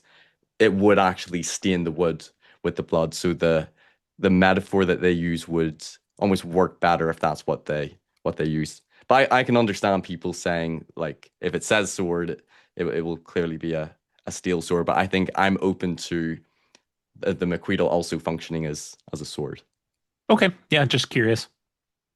And then the last one, this is probably of the Mesoamerican warfare, which I think has the most striking correspondences, is the description of fortifications. So the Book of Mormon talks about like ridges of dirt, palisade boards built to the height of man, towers and pickets, which they would like throw stones from. And this comes from David Webster, who's a Mesoamerican scholar. And he says Cortez described a fortification when he saw the Maya lowlands in, is that 1525 in the movie? Hmm. Hold on. Yeah. So it says there's only one level entrance, the whole town being surrounded by a deep, dry moat, behind which is a wooden palisade as high as a man's breast. Behind this palisade lies a wall of very heavy boards, some 12 feet tall, with embrasures through which to shoot their arrows. The lookout posts rise another 8 feet above the wall, which likewise has large towers with many stones to hurl down on the enemy. And then as like you compare this with some passages in the Book of Mormon, it talks about them digging up like ridges of earth, which was so high that the Lamanites couldn't cast their stones and arrows at them. There's another passage that says they were swept off by the stones and arrows which were thrown at them. Talks about a breastwork of timbers upon the inner bank of the ditch and a strong wall of timbers and earth built to an exceeding height. Even works of timbers built to the height of man, and towers being erected that overlook those works of pickets that Moroni, made, and he caused places of security to be built upon those towers, that the stones and the arrows of the Lamanites could not hurt them, and they were prepared that they could cast stones from the top thereof. So I at least see some of the description of the fortifications. There's some specificity to them. And with some of the fortifications they found in Mesoamerica, like that last example with the one that Hmm. Cortez described, would seem to align, or at least this would fit or be consistent with many of the fortifications they found in Mesoamerica. So that's basically all I have to say on the warfare. If you have any comments on that. If not, I'll move to Well, the next slide. I feel like I already made a lot of my comments. My one question on the fortifications specifically Sure. is, and I don't know the answer to this question. It's just an honest one. Is I don't know. I don't know how specific, and by that I mean like how unique to Mesoamerica this is. Like the idea of putting dirt and then like gathering up dirt to form some type of moat or to form some type of barrier and then also using wood on it. To me, it seems like that probably has happened all across the world and all across human history. So I guess that's just my one little bit of pushback is like, how specific is this really? And that I don't actually know the answer to. Like, I would have to look at what have been the fortification patterns across all of humankind, across all of archaeology, because it just seems to me, from a common sense perspective, that it's like, well, yeah, that seems like a pretty natural way to do fortifications anywhere. Oh, fair point. I'd have to look into that more. I think in Heartland they would have fortifications, but I don't believe they were military fortifications. I don't think Hmm. they resembled the way they're described here in Mesoamerica. Across the Hmm. world, I'd have to look into that. So you could be right in that. It was just like certain things, for example, like timbers built to the height of man, and pickets being built so they could throw their slings and their Hmm. stones and their arrows. At least I see that as okay, that fits and that's consistent with a Hmm. Mesoamerican context. But you're saying Sure. that may not be unique or super specific or impressive if we see other examples of fortifications, throughout the world that are built similarly. And I'd have to verify that, but that would make it less of a strong hit. But I sort of see the warfare, I see correspondences, or at least that the Book of Mormon seems to be quite consistent and would fit within a Mesoamerican warfare context.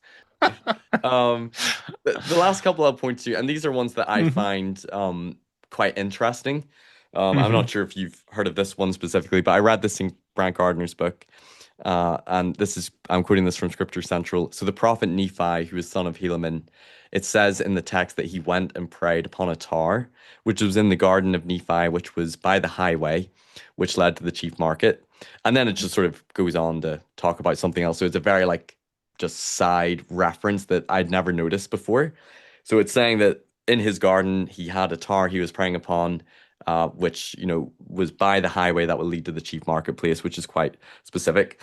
And archaeologists and researchers they found in Mesoamerica examples of particularly like the elite members in society having gardens and like these pyramid structures or towers and also like highways and marketplaces and chief marketplaces existing in Mesoamerica, which I don't believe anywhere else in the Americas they would have something like that.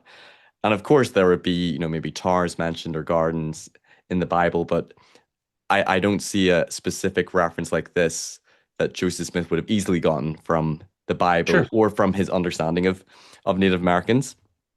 Uh, and Brian Garner says Nephi's tower was almost certainly one of the many low pyramidal structures that archaeologists have found in the majority of Mesoamerican sites from Book of Mormon times on. Now, maybe I wouldn't say Did certainly, they? but would definitely s- be I'm s- consistent with that. I'm sorry. Did they call them towers? Like, did the Mesoamericans call these pyramidal structures towers?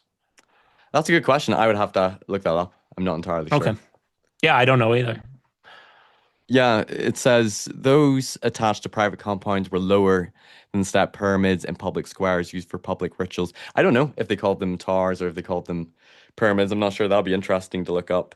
But basically, they would see this verse, this passage, as this would again would fit a Mesoamerican context of Hmm. an elite member in society, Nephi, having a garden, a tower or pyramid structure in his tower that he's preying upon there being a highway that leads to a cheap marketplace, that would fit again within a Mesoamerican context. And I thought Hmm. this one was like, okay, that's pretty interesting because that is quite a specific verse that mentions this. And it says it very much in passing. Like I've probably glossed over that because you just read it as it's just giving you the context, but it's not very important. So I find that one kind of cool. Hmm. And then the last one, this is probably what I find the most compelling if I were to pick a Book of Mormon geography model, would be the geology with Mesoamerica. So I did an interview with Jerry Grover, and he's written a book, Geology and the Book of Mormon, and he talks about the destruction in 35 and all the specific hazards and effects and all the things that happen with the 3 days of darkness, the lightning, sharp night lightnings, the thundering, the tempests, and many of the other features it talks about, that would be explained by an earthquake and volcanic eruption. And in Mesoamerica would be a prominent, place where there would be a lot of volcanic activity.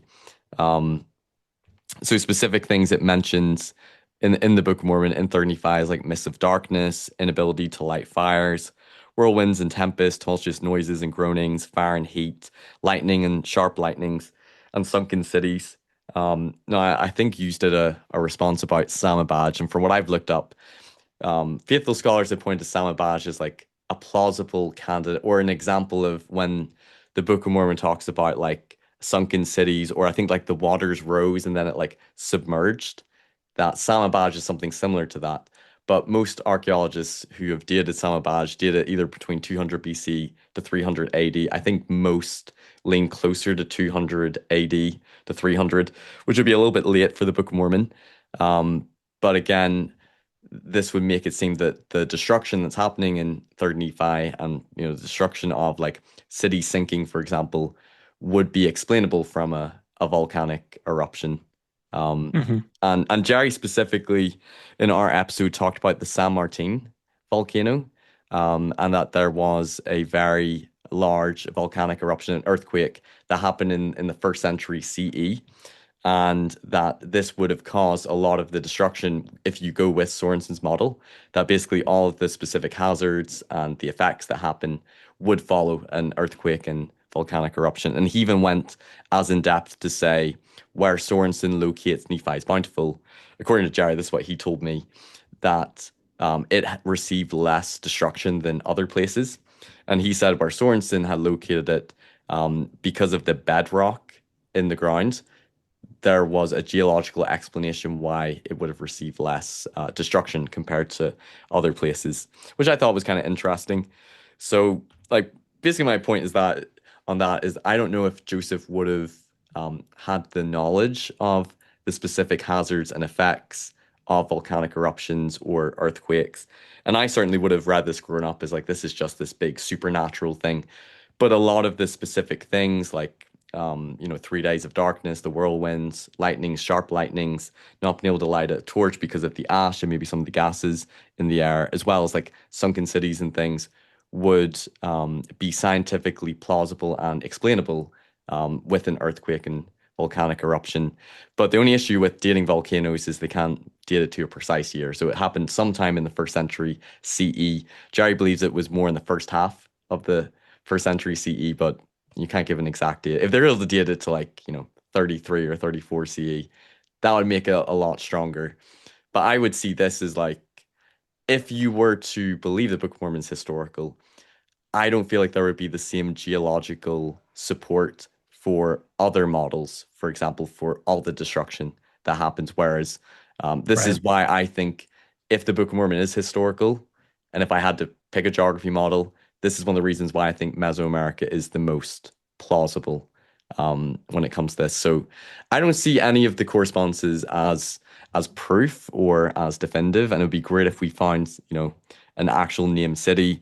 Whenever I talk to Brent Gardner about this, he says from the archaeological, discoveries and the excavations that they've been doing of cities, they know very few, if any, of the names of what these cities were actually called during either the pre-classic or the classic, and a lot more of the archaeology and excavation has been done of the classic Maya versus the pre-classic, and I think the classic sort of built on top of the pre-classic Maya.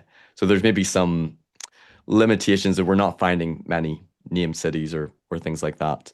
But again, it's sort of a different methodology. Some might view this as just parallels, but I find the warfare, the Nephi praying in the garden on the tower, and the geology quite striking correspondences that I think if the Book of Mormon took place somewhere in the Americas, I see Mesoamerica being the most plausible and the best model.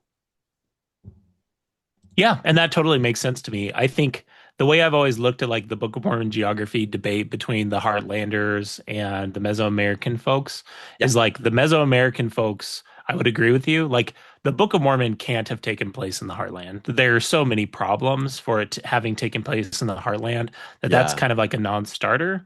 Um, Because they just and didn't have so the population sizes, or just the writing. large, I mean, they didn't have yeah, a the written extensive script. warfare, kings, large cities, written language. There's and the biggest thing for me, because I was still kind of open to like I was just exploring and wasn't firm either way.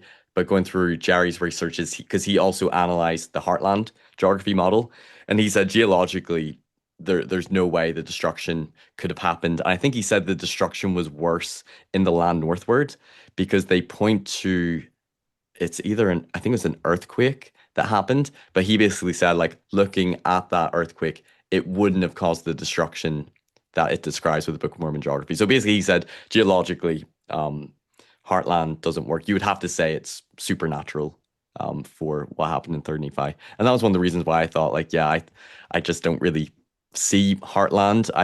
I feel like it's mostly people arguing that that's what Joseph believed, or that's what the Book of Mormon sort of calls you that you must take that interpretation that it has to be the United States. And I'll just say very briefly that I see when it talks about like a land, this land of promise. I definitely view United States as being part of that, but I wouldn't see it as like it's exclusively the United States is the promised land. And for example, like I think Christopher Columbus, it talks about him like discovering the promised land in the Book of Mormon, but Hmm. he went to, you know, like the islands, like the Caribbean and the Bahamas and to Mesoamerica. I don't think he actually went to United States. So that'd be something that would go against that strict view that it can only be referring to the United States. But I believe the United States would have been part of it. And Hmm. and a theory that I like, and again, you probably won't find this persuasive, but this is a geographical theory that Mark Wright gave in a fair conference called Heartland is Hinterland. And he talked about in Alma 63 that there's over like 5,000 Nephites that migrate northwards and then like they're never really heard of again. So he sees that as you could view it as some of the Book of Mormon people, even if you believe the main events happened in Mesoamerica, that some of those Book of Mormon people could have migrated northward and, you know, inhabited up in North America. So you could still sort of be like, oh yeah, like it's still in the United States as well. It could have been some of those people who migrated, but the main cities and events and geographical locations would be down in Mesoamerica. Hmm.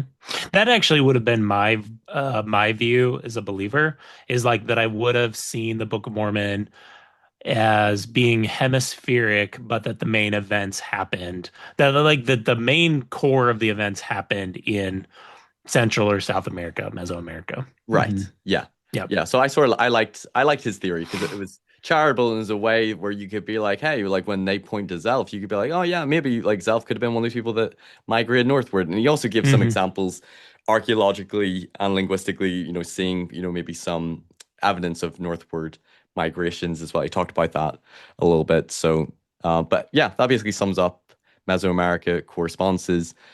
There's nothing definitive, and I can understand somebody saying that is this just parallelomania?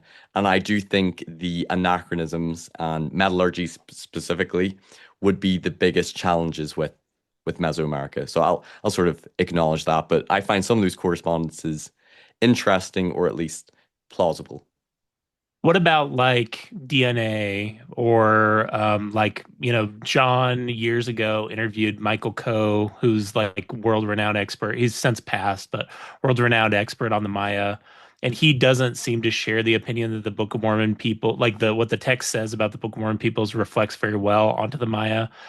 If I remember specific examples, he points to things like the prevalence of cacao beans as a currency type, Right.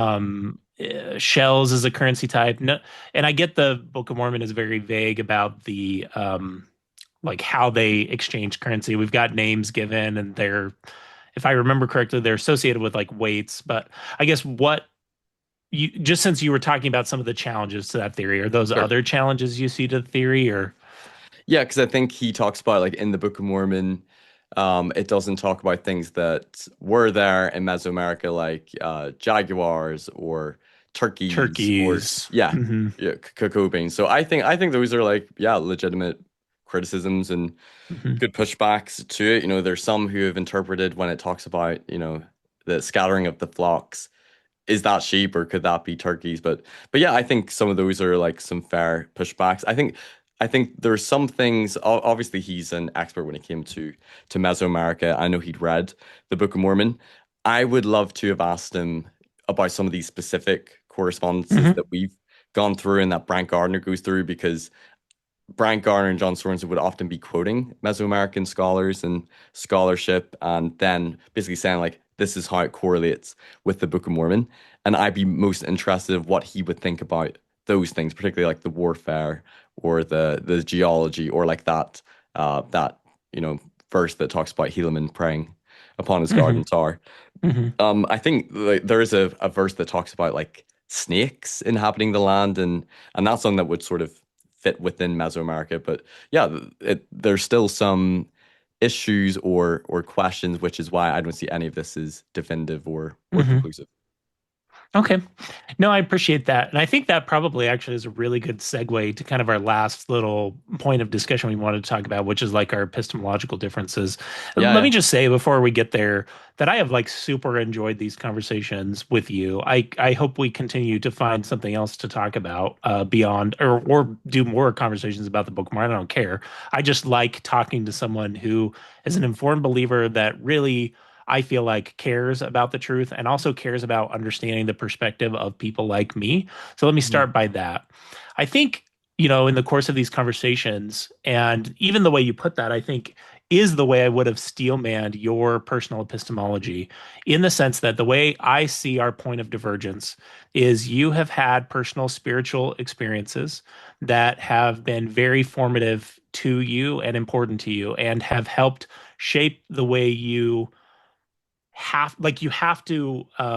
have to validate those. And when I say have to, I mean like they have been so important to you that of course if I had had very similar experiences, I would feel like I have to validate those too. So that's me just saying like you feel like you have to take those into consideration then when you look at these questions. And I think the way you said it a couple of times when you were talking about these correspondences, I actually would not say that you're engaged in parallelomania. What I would say you're doing that maybe I'm not willing to do, since we're talking about where our epistemological difference lies, sure. is I feel like you are trying to square the evidence with saying, like, is this possible? In part because you've had these powerful spiritual experiences, because of the way you resolve the God versus not God question, which is probably different than the way, well, I know is different than the way I resolve that question. And Right. so I would not call it parallelomania. I would not call it just fueled by confirmation bias. I make it makes sense to me that if you have had a very powerful spiritual experience that you have to do something with, that you will then look at these correspondences, and that these correspondences, like you've said, I think you've always been very careful in these conversations to say, I don't think this is proof. I don't think this is definitive. Maybe I'm phrasing this a way that you wouldn't, but you probably wouldn't accept this as evidence of historicity on its own. You're not looking at it in a vacuum of historicity. You're looking at it in the totality of the spiritual Yeah. experiences that you've had, those personal spiritual experiences. And it's with that grounding then that these correspondences can become more persuasive evidence than they probably would be without those spiritual experiences. Does that feel like a fair steel man of Yeah, your I think approach? that's Okay. fair. And I'll maybe just say before we dive deeper into epistemology, if I were to summarize my position when it comes to the Book of Mormon, if I'm being, intellectually consistent, I do see that there's some historical challenges against the Book of Mormon. Some might see them as fatal issues, but I think there's at least some serious historical challenges and issues that believers and apologists have to grapple with and confront as well, like things like Deuteronomy or some of the anachronisms. They're probably the things Hmm. which I think are the hardest to reconcile, where sometimes, it can feel like you're taking the, at least on that issue alone, the less rational view when it comes to that. I also think there's some plausible naturalistic theories as well. I think over the course of our episodes, I've been sharing some of the things that I see as plausible evidence or things in favor, as we're trying to sort of figure out, as we're, examining the Book of Mormon, does it fit better with it being a modern text written by Joseph Smith that, coming more from a naturalistic explanation, or does it fit better with it being a translation of an ancient text and being inspired?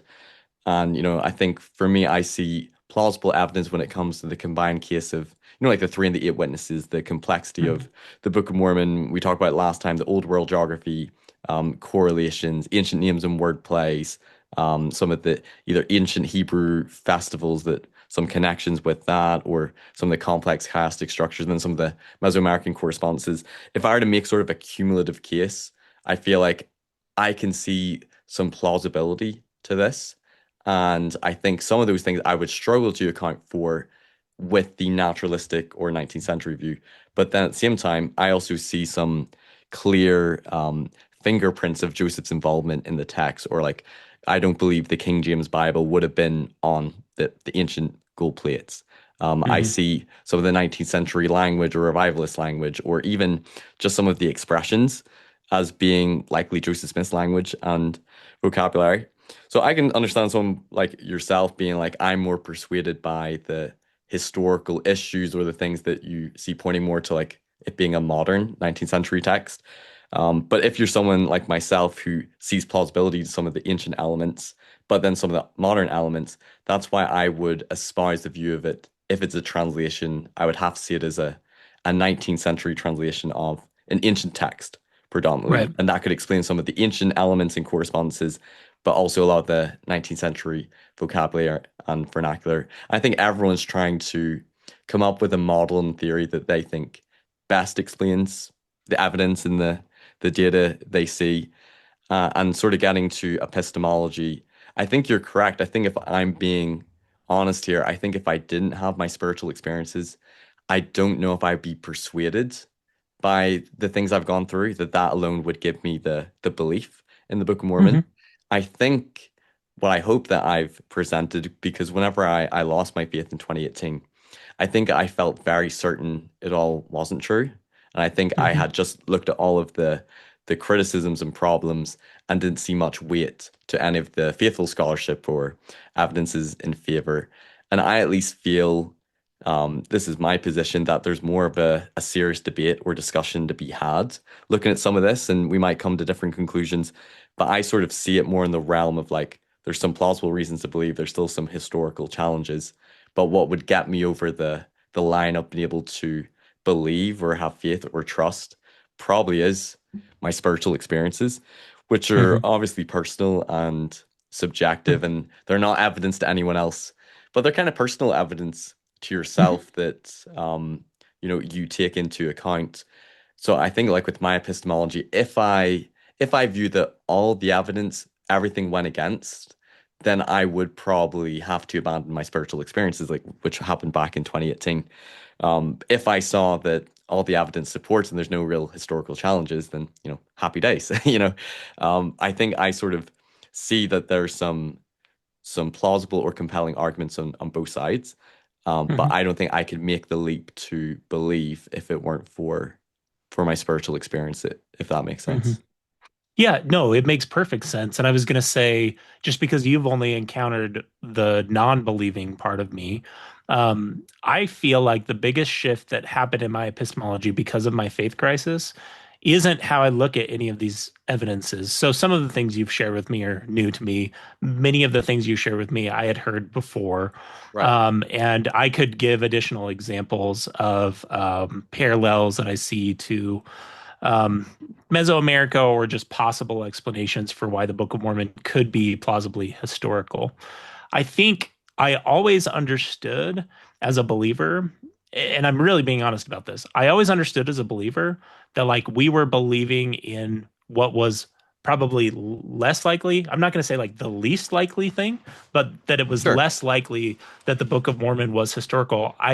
I never saw that as a problem because, and I think I've used this phrase with you before, like the fundamental belief shared by all Christians is that a miracle happened, that a man came back from the dead. So I Right. don't necessarily see that as problematic to admit.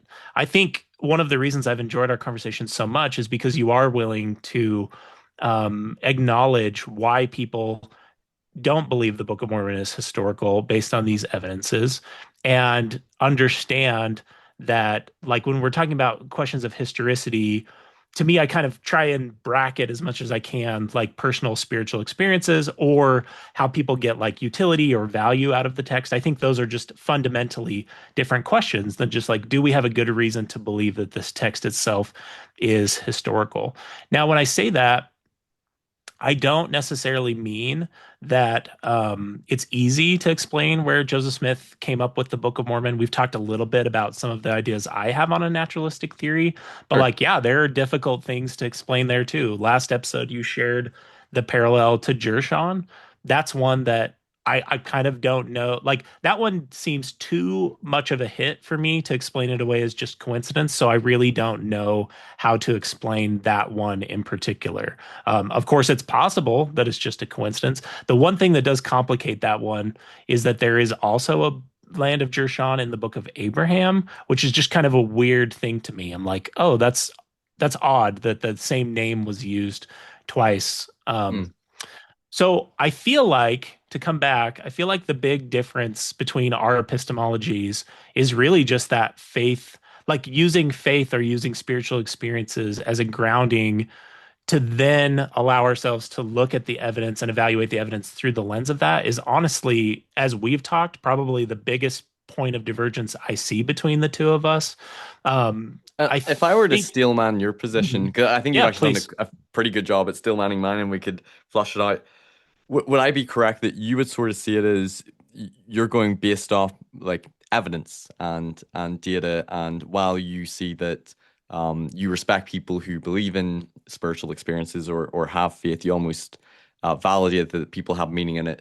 You would probably see spiritual experiences as not a reliable way to know truth. They're subjective, and you would see people across the world or across different religions having their own subjective spiritual experiences, and people could use, well, you just got to have faith and believe as a way to keep you believing in any sort of religious claim or be part of any system. You would see it as, for you, faith or spiritual experience isn't a reliable way to get to the truth, because there might be other people in other religions who might feel the same way, that they might see some evidence, but it's really more faith or spiritual experience, and you would see that as that's not the most reliable way to come to the truth. Would that be fair? Yes, that is an excellent steel man of my position. And in fact, it's exactly what I was going to continue to say, which is yes, when I look at historicity, to me, that is it is just the question of historicity. Like, do I have a good reason to believe this text is historical? And I think, like I started by saying, me saying that I don't see a good reason to believe that the Book of Mormon is historical, like, I don't view those declarations in like an absolute sense at all. So to me, that's saying like I'll use the example. If they were to have found what was the name of that sunken city? Samavaj? That Samabash. Let's say that they were to find, I'm not expecting them to find like the name of the exact city that it talks about being sunk in Third Nephi. But let's say we were to have found this weird mix of Egyptian and Hebrew writing in Samabaj.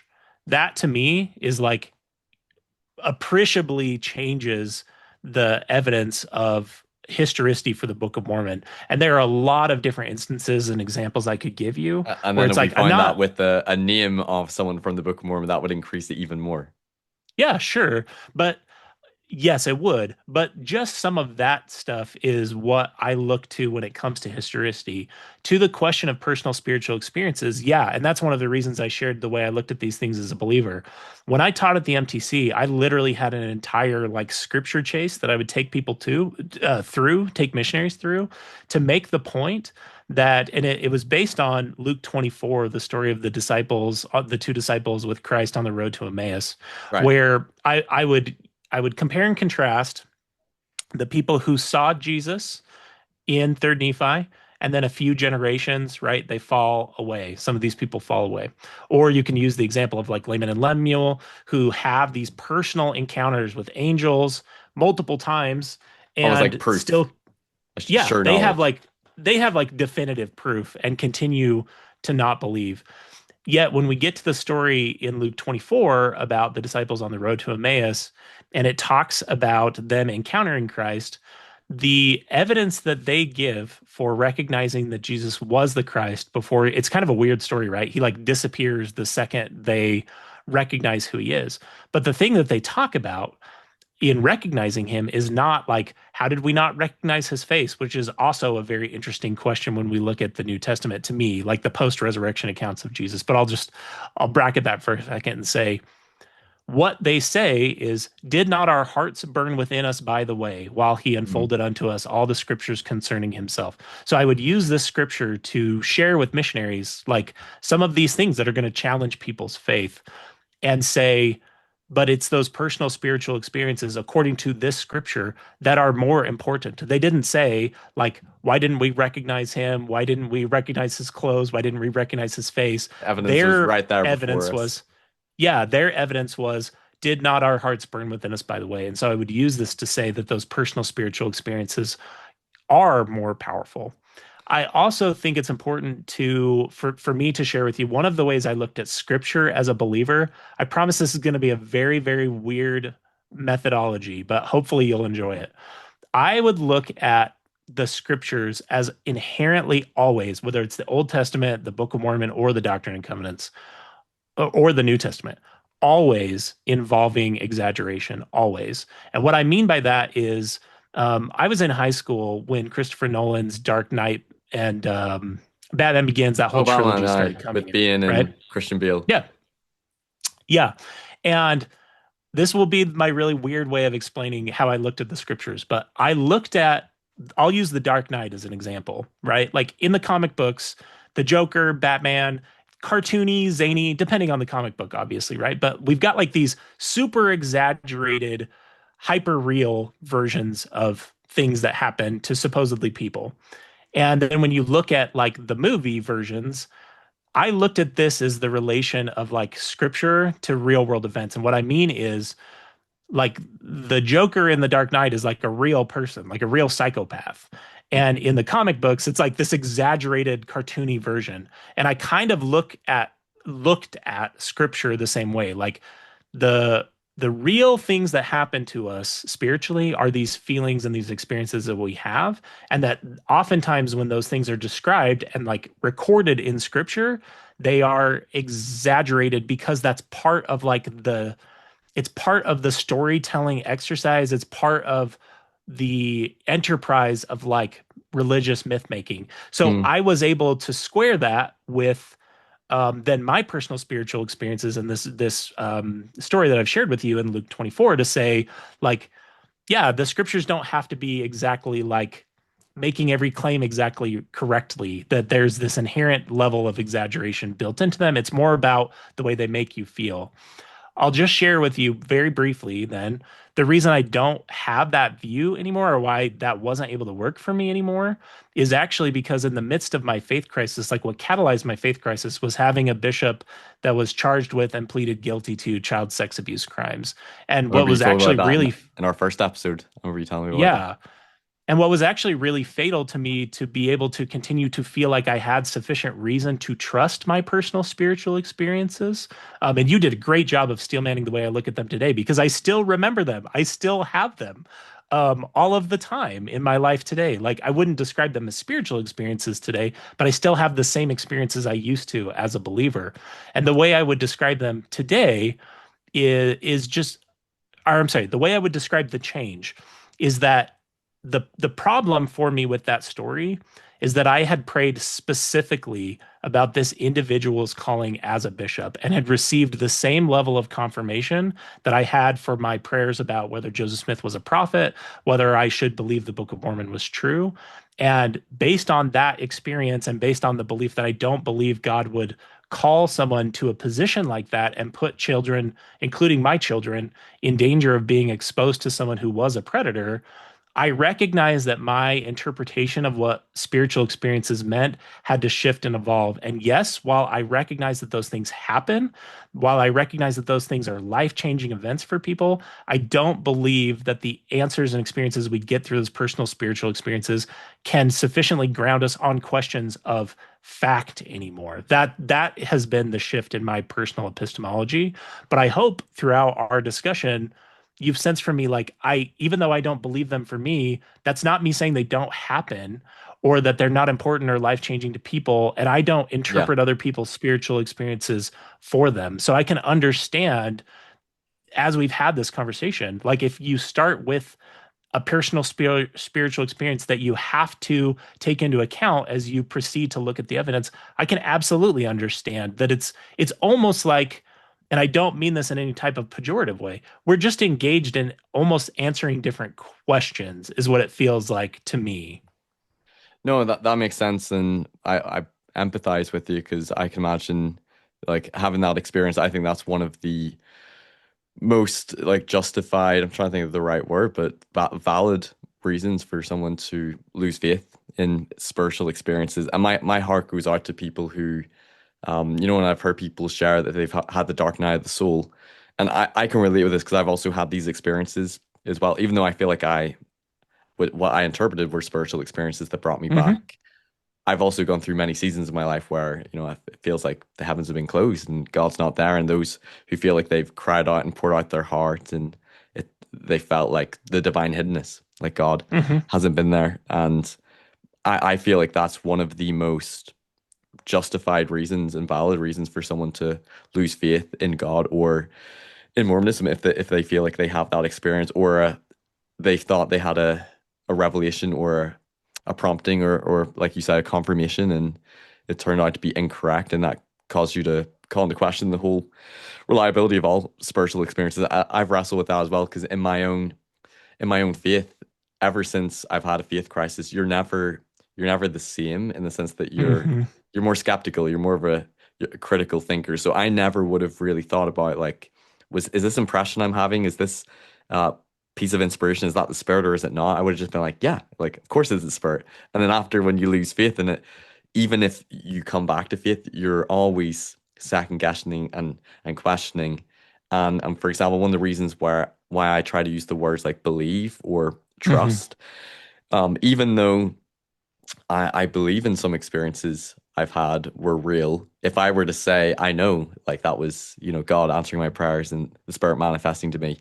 If I or if you were to press me on it and be like, okay, let's just say you had that experience. How do you really know that was God answering your prayer? How do you know that wasn't a coincidence? How do you know that was the Spirit bearing witness to you and not something going on in your mind or in your brain? And if I was being intellectually honest, I'd have to say I'm choosing to believe and trust that Right. it's real.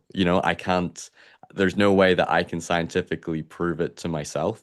And I feel like there's this dichotomy because on the one hand, I see like this spiritual mandate in scriptures, and I feel this personal call that I'm to engage my mind, that I'm to try to seek out, scholarship and read and research, and the Lord talks about like seeking out the best books to seek learning by study and also by faith. The glory of God is intelligence.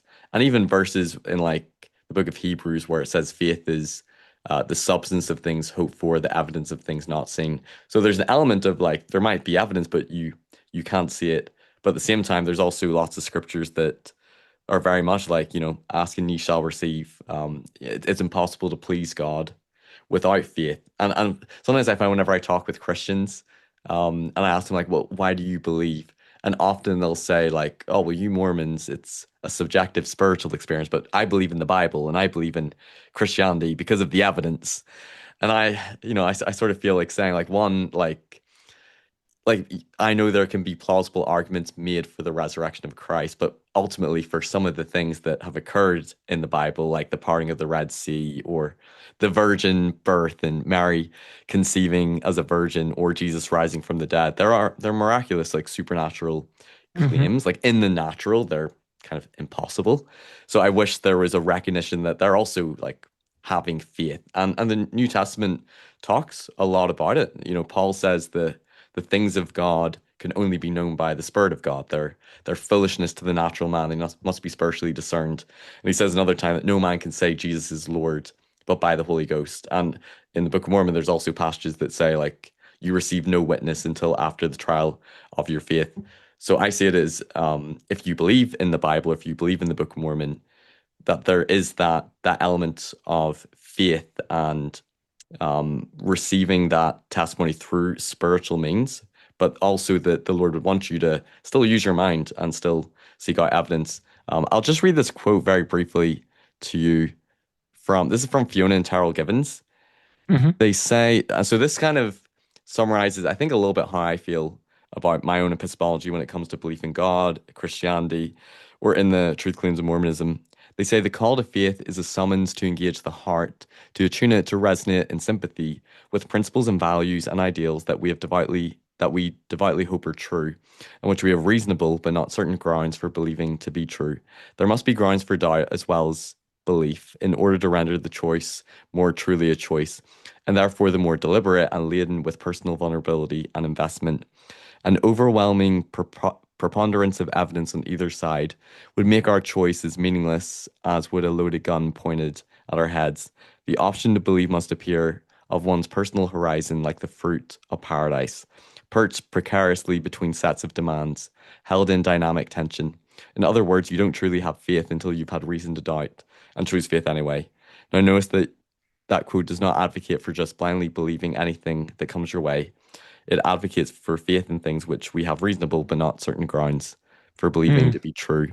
And you might probably disagree with that epistemology, but I sort of see when it comes to belief in God or belief in Christianity or in the Book of Mormon, in the core truth claims of Mormonism, I wouldn't see it as like it's self-evident, like the force and the law of gravity. I feel like that's just like it's like factual. It's just like it's so obviously true. So it's not really you can't really have faith in it. It's just like it is what it is.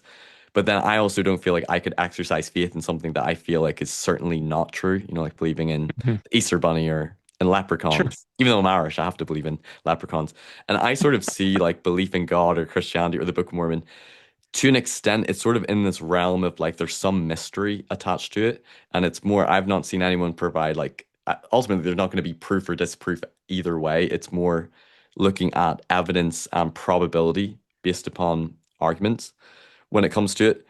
So I sort of see, if I were to just summarize my epistemology, I would probably see it as, and I think I give this analogy in what I did on epistemology Hmm. similar to like a relationship or say like you're the person you're married with your spouse. Hmm. It's very easy if you feel like all logic and reason and the compatibility and all of their attributes, all their qualities points to them being like the perfect person for you and you're like in love with them and the bond is there, then it's great.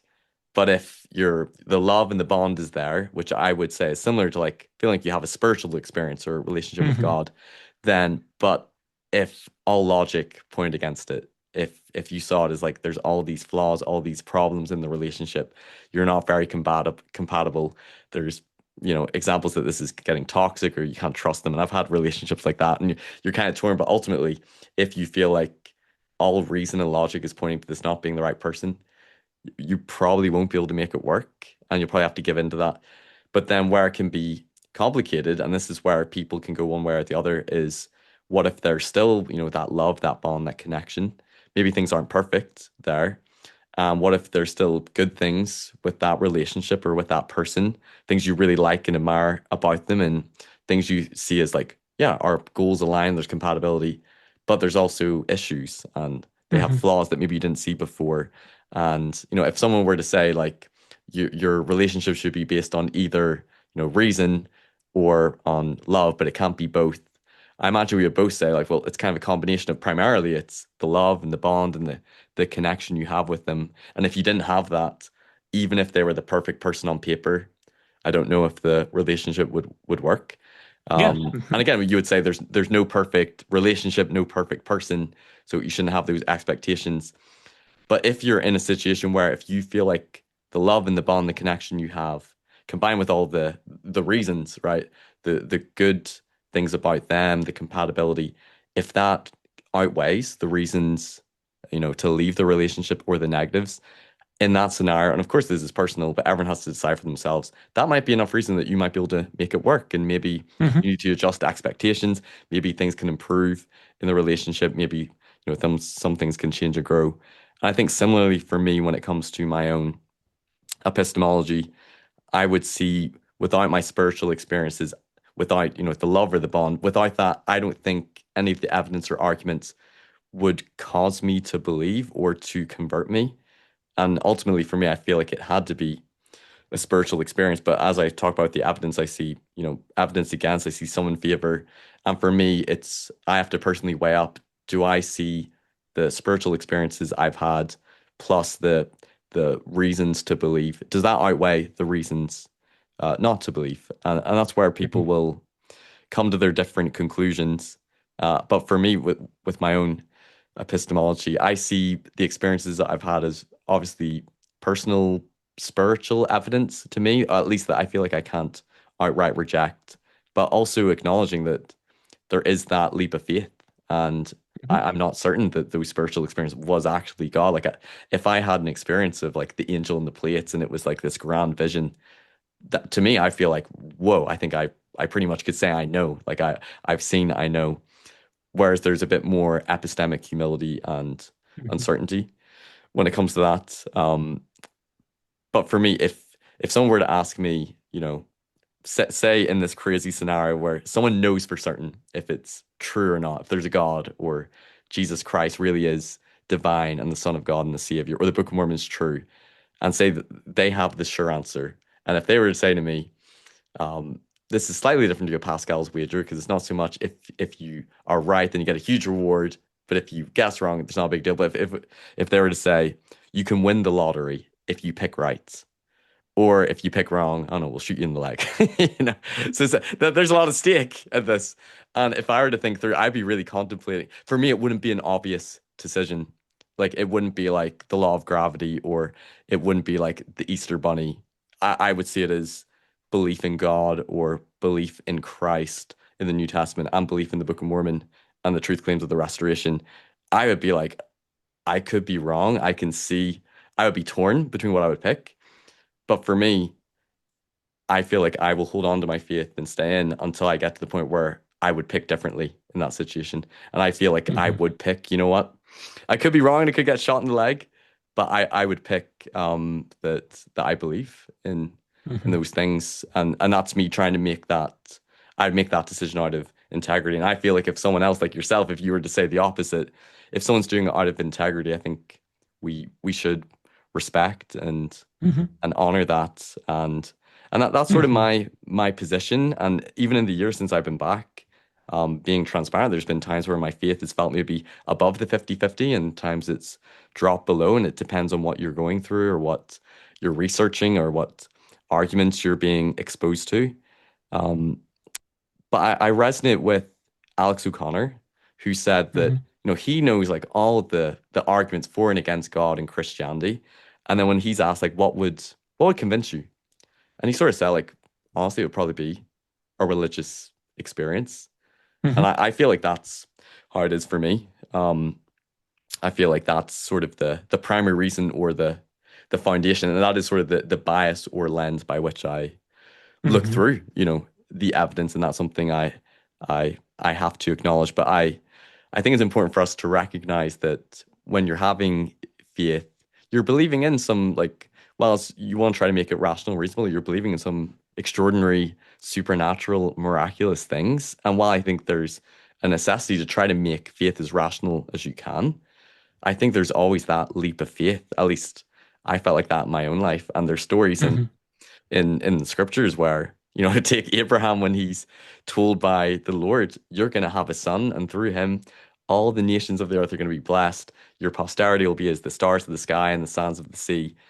Isaac would be the heir of the Abrahamic promise, and he was told, you're going to have a son, and you're like 100, and Sarah was like, what, 99? So that's like, well, that's crazy because that doesn't really happen scientifically.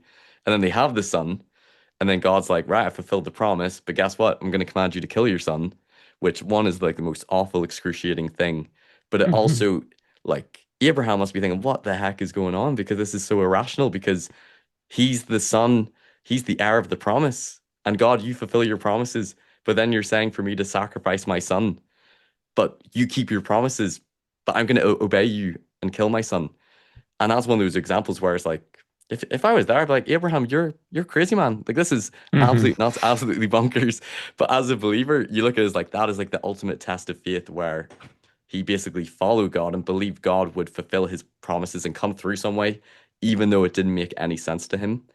And I feel like there's times in a believer's life where there's going to be that element of trusting the Lord with your heart and not leaning to your own understanding. There's always that leap of faith where things won't make sense. There's going to be unresolved answers. And I think we should be understanding of those people who, can't make that leap and believe in some of these Mhm. miraculous or, supernatural claims and not belittle them as they're irrational or unreasonable because we're believing in some pretty amazing things. Yeah, no, thank you for sharing all of that with me. And I think it's been really good to have like a long form conversation and then to have kind of this back end conversation for the audience to see kind of what we've learned about each other and ourselves as we've had this conversation. I think the last thing I would share, just to go along with what you just said, is I hope people understand, especially the believers who listen to this. I really hope they take away from our conversation that there are a lot of people like me who don't believe simply because they're not convinced of the claims anymore or based on some experience they've had. It's not that they don't believe because they hate the church, because they hate Joseph Smith, because they hate the Book of Mormon. It's that they seriously, as honest as believers can be about coming to their belief, I want people to understand that people come to doubt for the exact same reason. That when I say something like, I really just don't believe in the claims. That's all I'm saying. I'm not saying that these are bad things to believe. I'm not saying the church is evil. I'm not saying believers are evil. I'm not saying the brethren are evil. That's all I'm talking about is I'm sincerely not convinced of these claims. And I guess that's one of the areas that for believers, and we talked about this a little bit on our bridge building peacemaking episode on my channel. I would hope that they understand that like having faith would also mean having faith in God's plan for other people and Yes. acting like people who are not able to believe these extraordinary claims based on the evidence that we have because they might not have had a spiritual experience or they might have had an experience like me that feels like they can no longer trust their spiritual experiences. Like please be kind to those people because while I can't prove to anyone in your audience that I am a sincere seeker of truth, uh, I feel like I am. And I feel like I've shown that in our conversation that I'm willing to admit when, hey, I might not have had that right or I don't know things. And I guess I have no qualms about if I were to die tomorrow, I would have no qualms about answering to the version of God I once believed in for the reasons that I was not able to believe based on the experiences I have had. And I have enough faith in the version of the God I once believed in to understand that if he is the God that is claimed in the especially in the New Testament, that he will understand my perspective and will figure out some way to either make it work or I'll take whatever punishment or reward is coming my direction.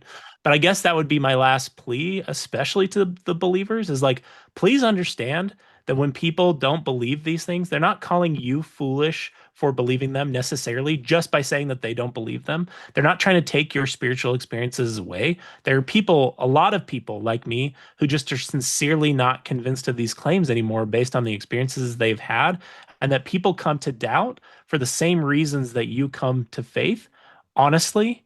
And that I think we need to increase our ability to see that honesty in other people's journeys because otherwise it just leads to, like we talked about in our peacemaking episode, violence and misunderstandings and contention and even worse things. So I guess I've really enjoyed this conversation, and that would be my one last little plug is that people come to faith and doubt both honestly. Yeah, no, I totally agree with you. Like I've said before that I felt whenever I lost my faith and stepped away from the church, I did it out of integrity at the time. And I felt like, I came back when I did because I genuinely believed in the experiences I had. And I felt like I made that decision out of integrity. And I get that impression from you. And I think we should be charitable and compassionate and understanding to those people and recognize that when it comes to these are complex issues and there's arguments and evidence on both sides, and people come to different interpretations who are reasonable, good people as well. And I think it's good for us to broaden our perspectives, to listen to someone who has a different point of view as well, to refine our positions and to come from a place of epistemic humility. While you may still have that desire to want to, zealously go out and defend your faith, and as we talked about before, you can still give reasons for why you believe and your convictions. But it's also respecting and understanding those who don't. And especially as believers, I think we need to have some epistemic humility when it comes to some of the things that we're believing in as well. I don't think you're unreasonable or irrational for not believing in some of these, extraordinary supernatural claims. Like, heck, on my bad days, I struggle to believe them. You know what I mean? So, Hmm. Hmm. but I really appreciate this conversation. I think this has been good for us to share our different perspectives when it comes to the Book of Mormon, the things in favor, the things going against, and to talk about our different epistemologies as well. And I hope in our conversation that we've modeled how people who come to different conclusions and make different decisions can still have respectful conversations and try to understand the other person's point of view. And while I hope I've not been too much of a beta cucker or a super passive, I hope this is going to encourage people to have better dialogues with people that they disagree with and not see them as something scary or something to avoid. Because I honestly think if we do want to help people to come back to the church, or like Jeff Strong's book, Torn, Hmm. to make the church more inclusive, I think the first thing is just trying to find a way to have respectful conversations with people and for them to feel heard and validated. And I think that's the first step, if that's our goal. Which in some cases, like with you, I just want to have a respectful conversation. But if that was your goal to try to help bring them back, I think that's the first step, is like building bridges with people and for people to feel heard and validated, rather than if we attack and make them sound crazy or dishonest or irrational for the conclusions they come to. It's going to drive them further away. And as you said, it's a bit of a myopic view. Like, if we really believe in the plan of salvation, if you believe in theology, we're all children of God and we're all Christ's sheep, then their story or faith journey may not be over. So anyway, those are Hmm. my final thoughts, and I've really enjoyed this episode and all our collaborations, and hopefully I'll have more to come. Yeah, of course. Thanks, Murph. Thanks, Kolby. And thanks everyone for watching. Don't forget to like, share, subscribe, comment. You can also donate via PayPal or Patreon. And go check out Kolby's channel, Let's Disagree. I'll see you next time on Mormonism with Murph. Take care. Bye bye. Sorry, I think someone's knocking on my door. Do you mind if I just check No, when we no, no, pause? no. Because Go ahead. someone's Yep. just knocking. Let's see. I'll pause this. Excellent. I don't know if someone's in the house. Oh wait, no, never mind. It'll be my wife. She's back from work. I thought she was working late, but she finishes at 5. That's what it is. Okay, that's all it was. Because I was like, The call's someone's knocking coming on the from door, and I inside was the like, house. and then I was like, I hear pattering, and I was like, what is going on? But I was like, oh no, she finishes at 5. So okay, we're It's good. Cardinellis. He's come. Yeah, he's fine, mate. Thanks everyone for watching this episode. If you've enjoyed it, please give it a like, share it with others who might benefit, and don't forget to subscribe so you don't miss any future content. You can also listen to these episodes on podcast form on Anchor or Spotify, and you can follow me on Facebook, Instagram, and TikTok. Check out my website for more content, personal blog, and more. And if you care to donate to support me, you can via my PayPal or Patreon, or through the website. And you can also give donations via YouTube through Super Chats. Thanks for watching Mormonism with the Murph. Take care. Bye-bye.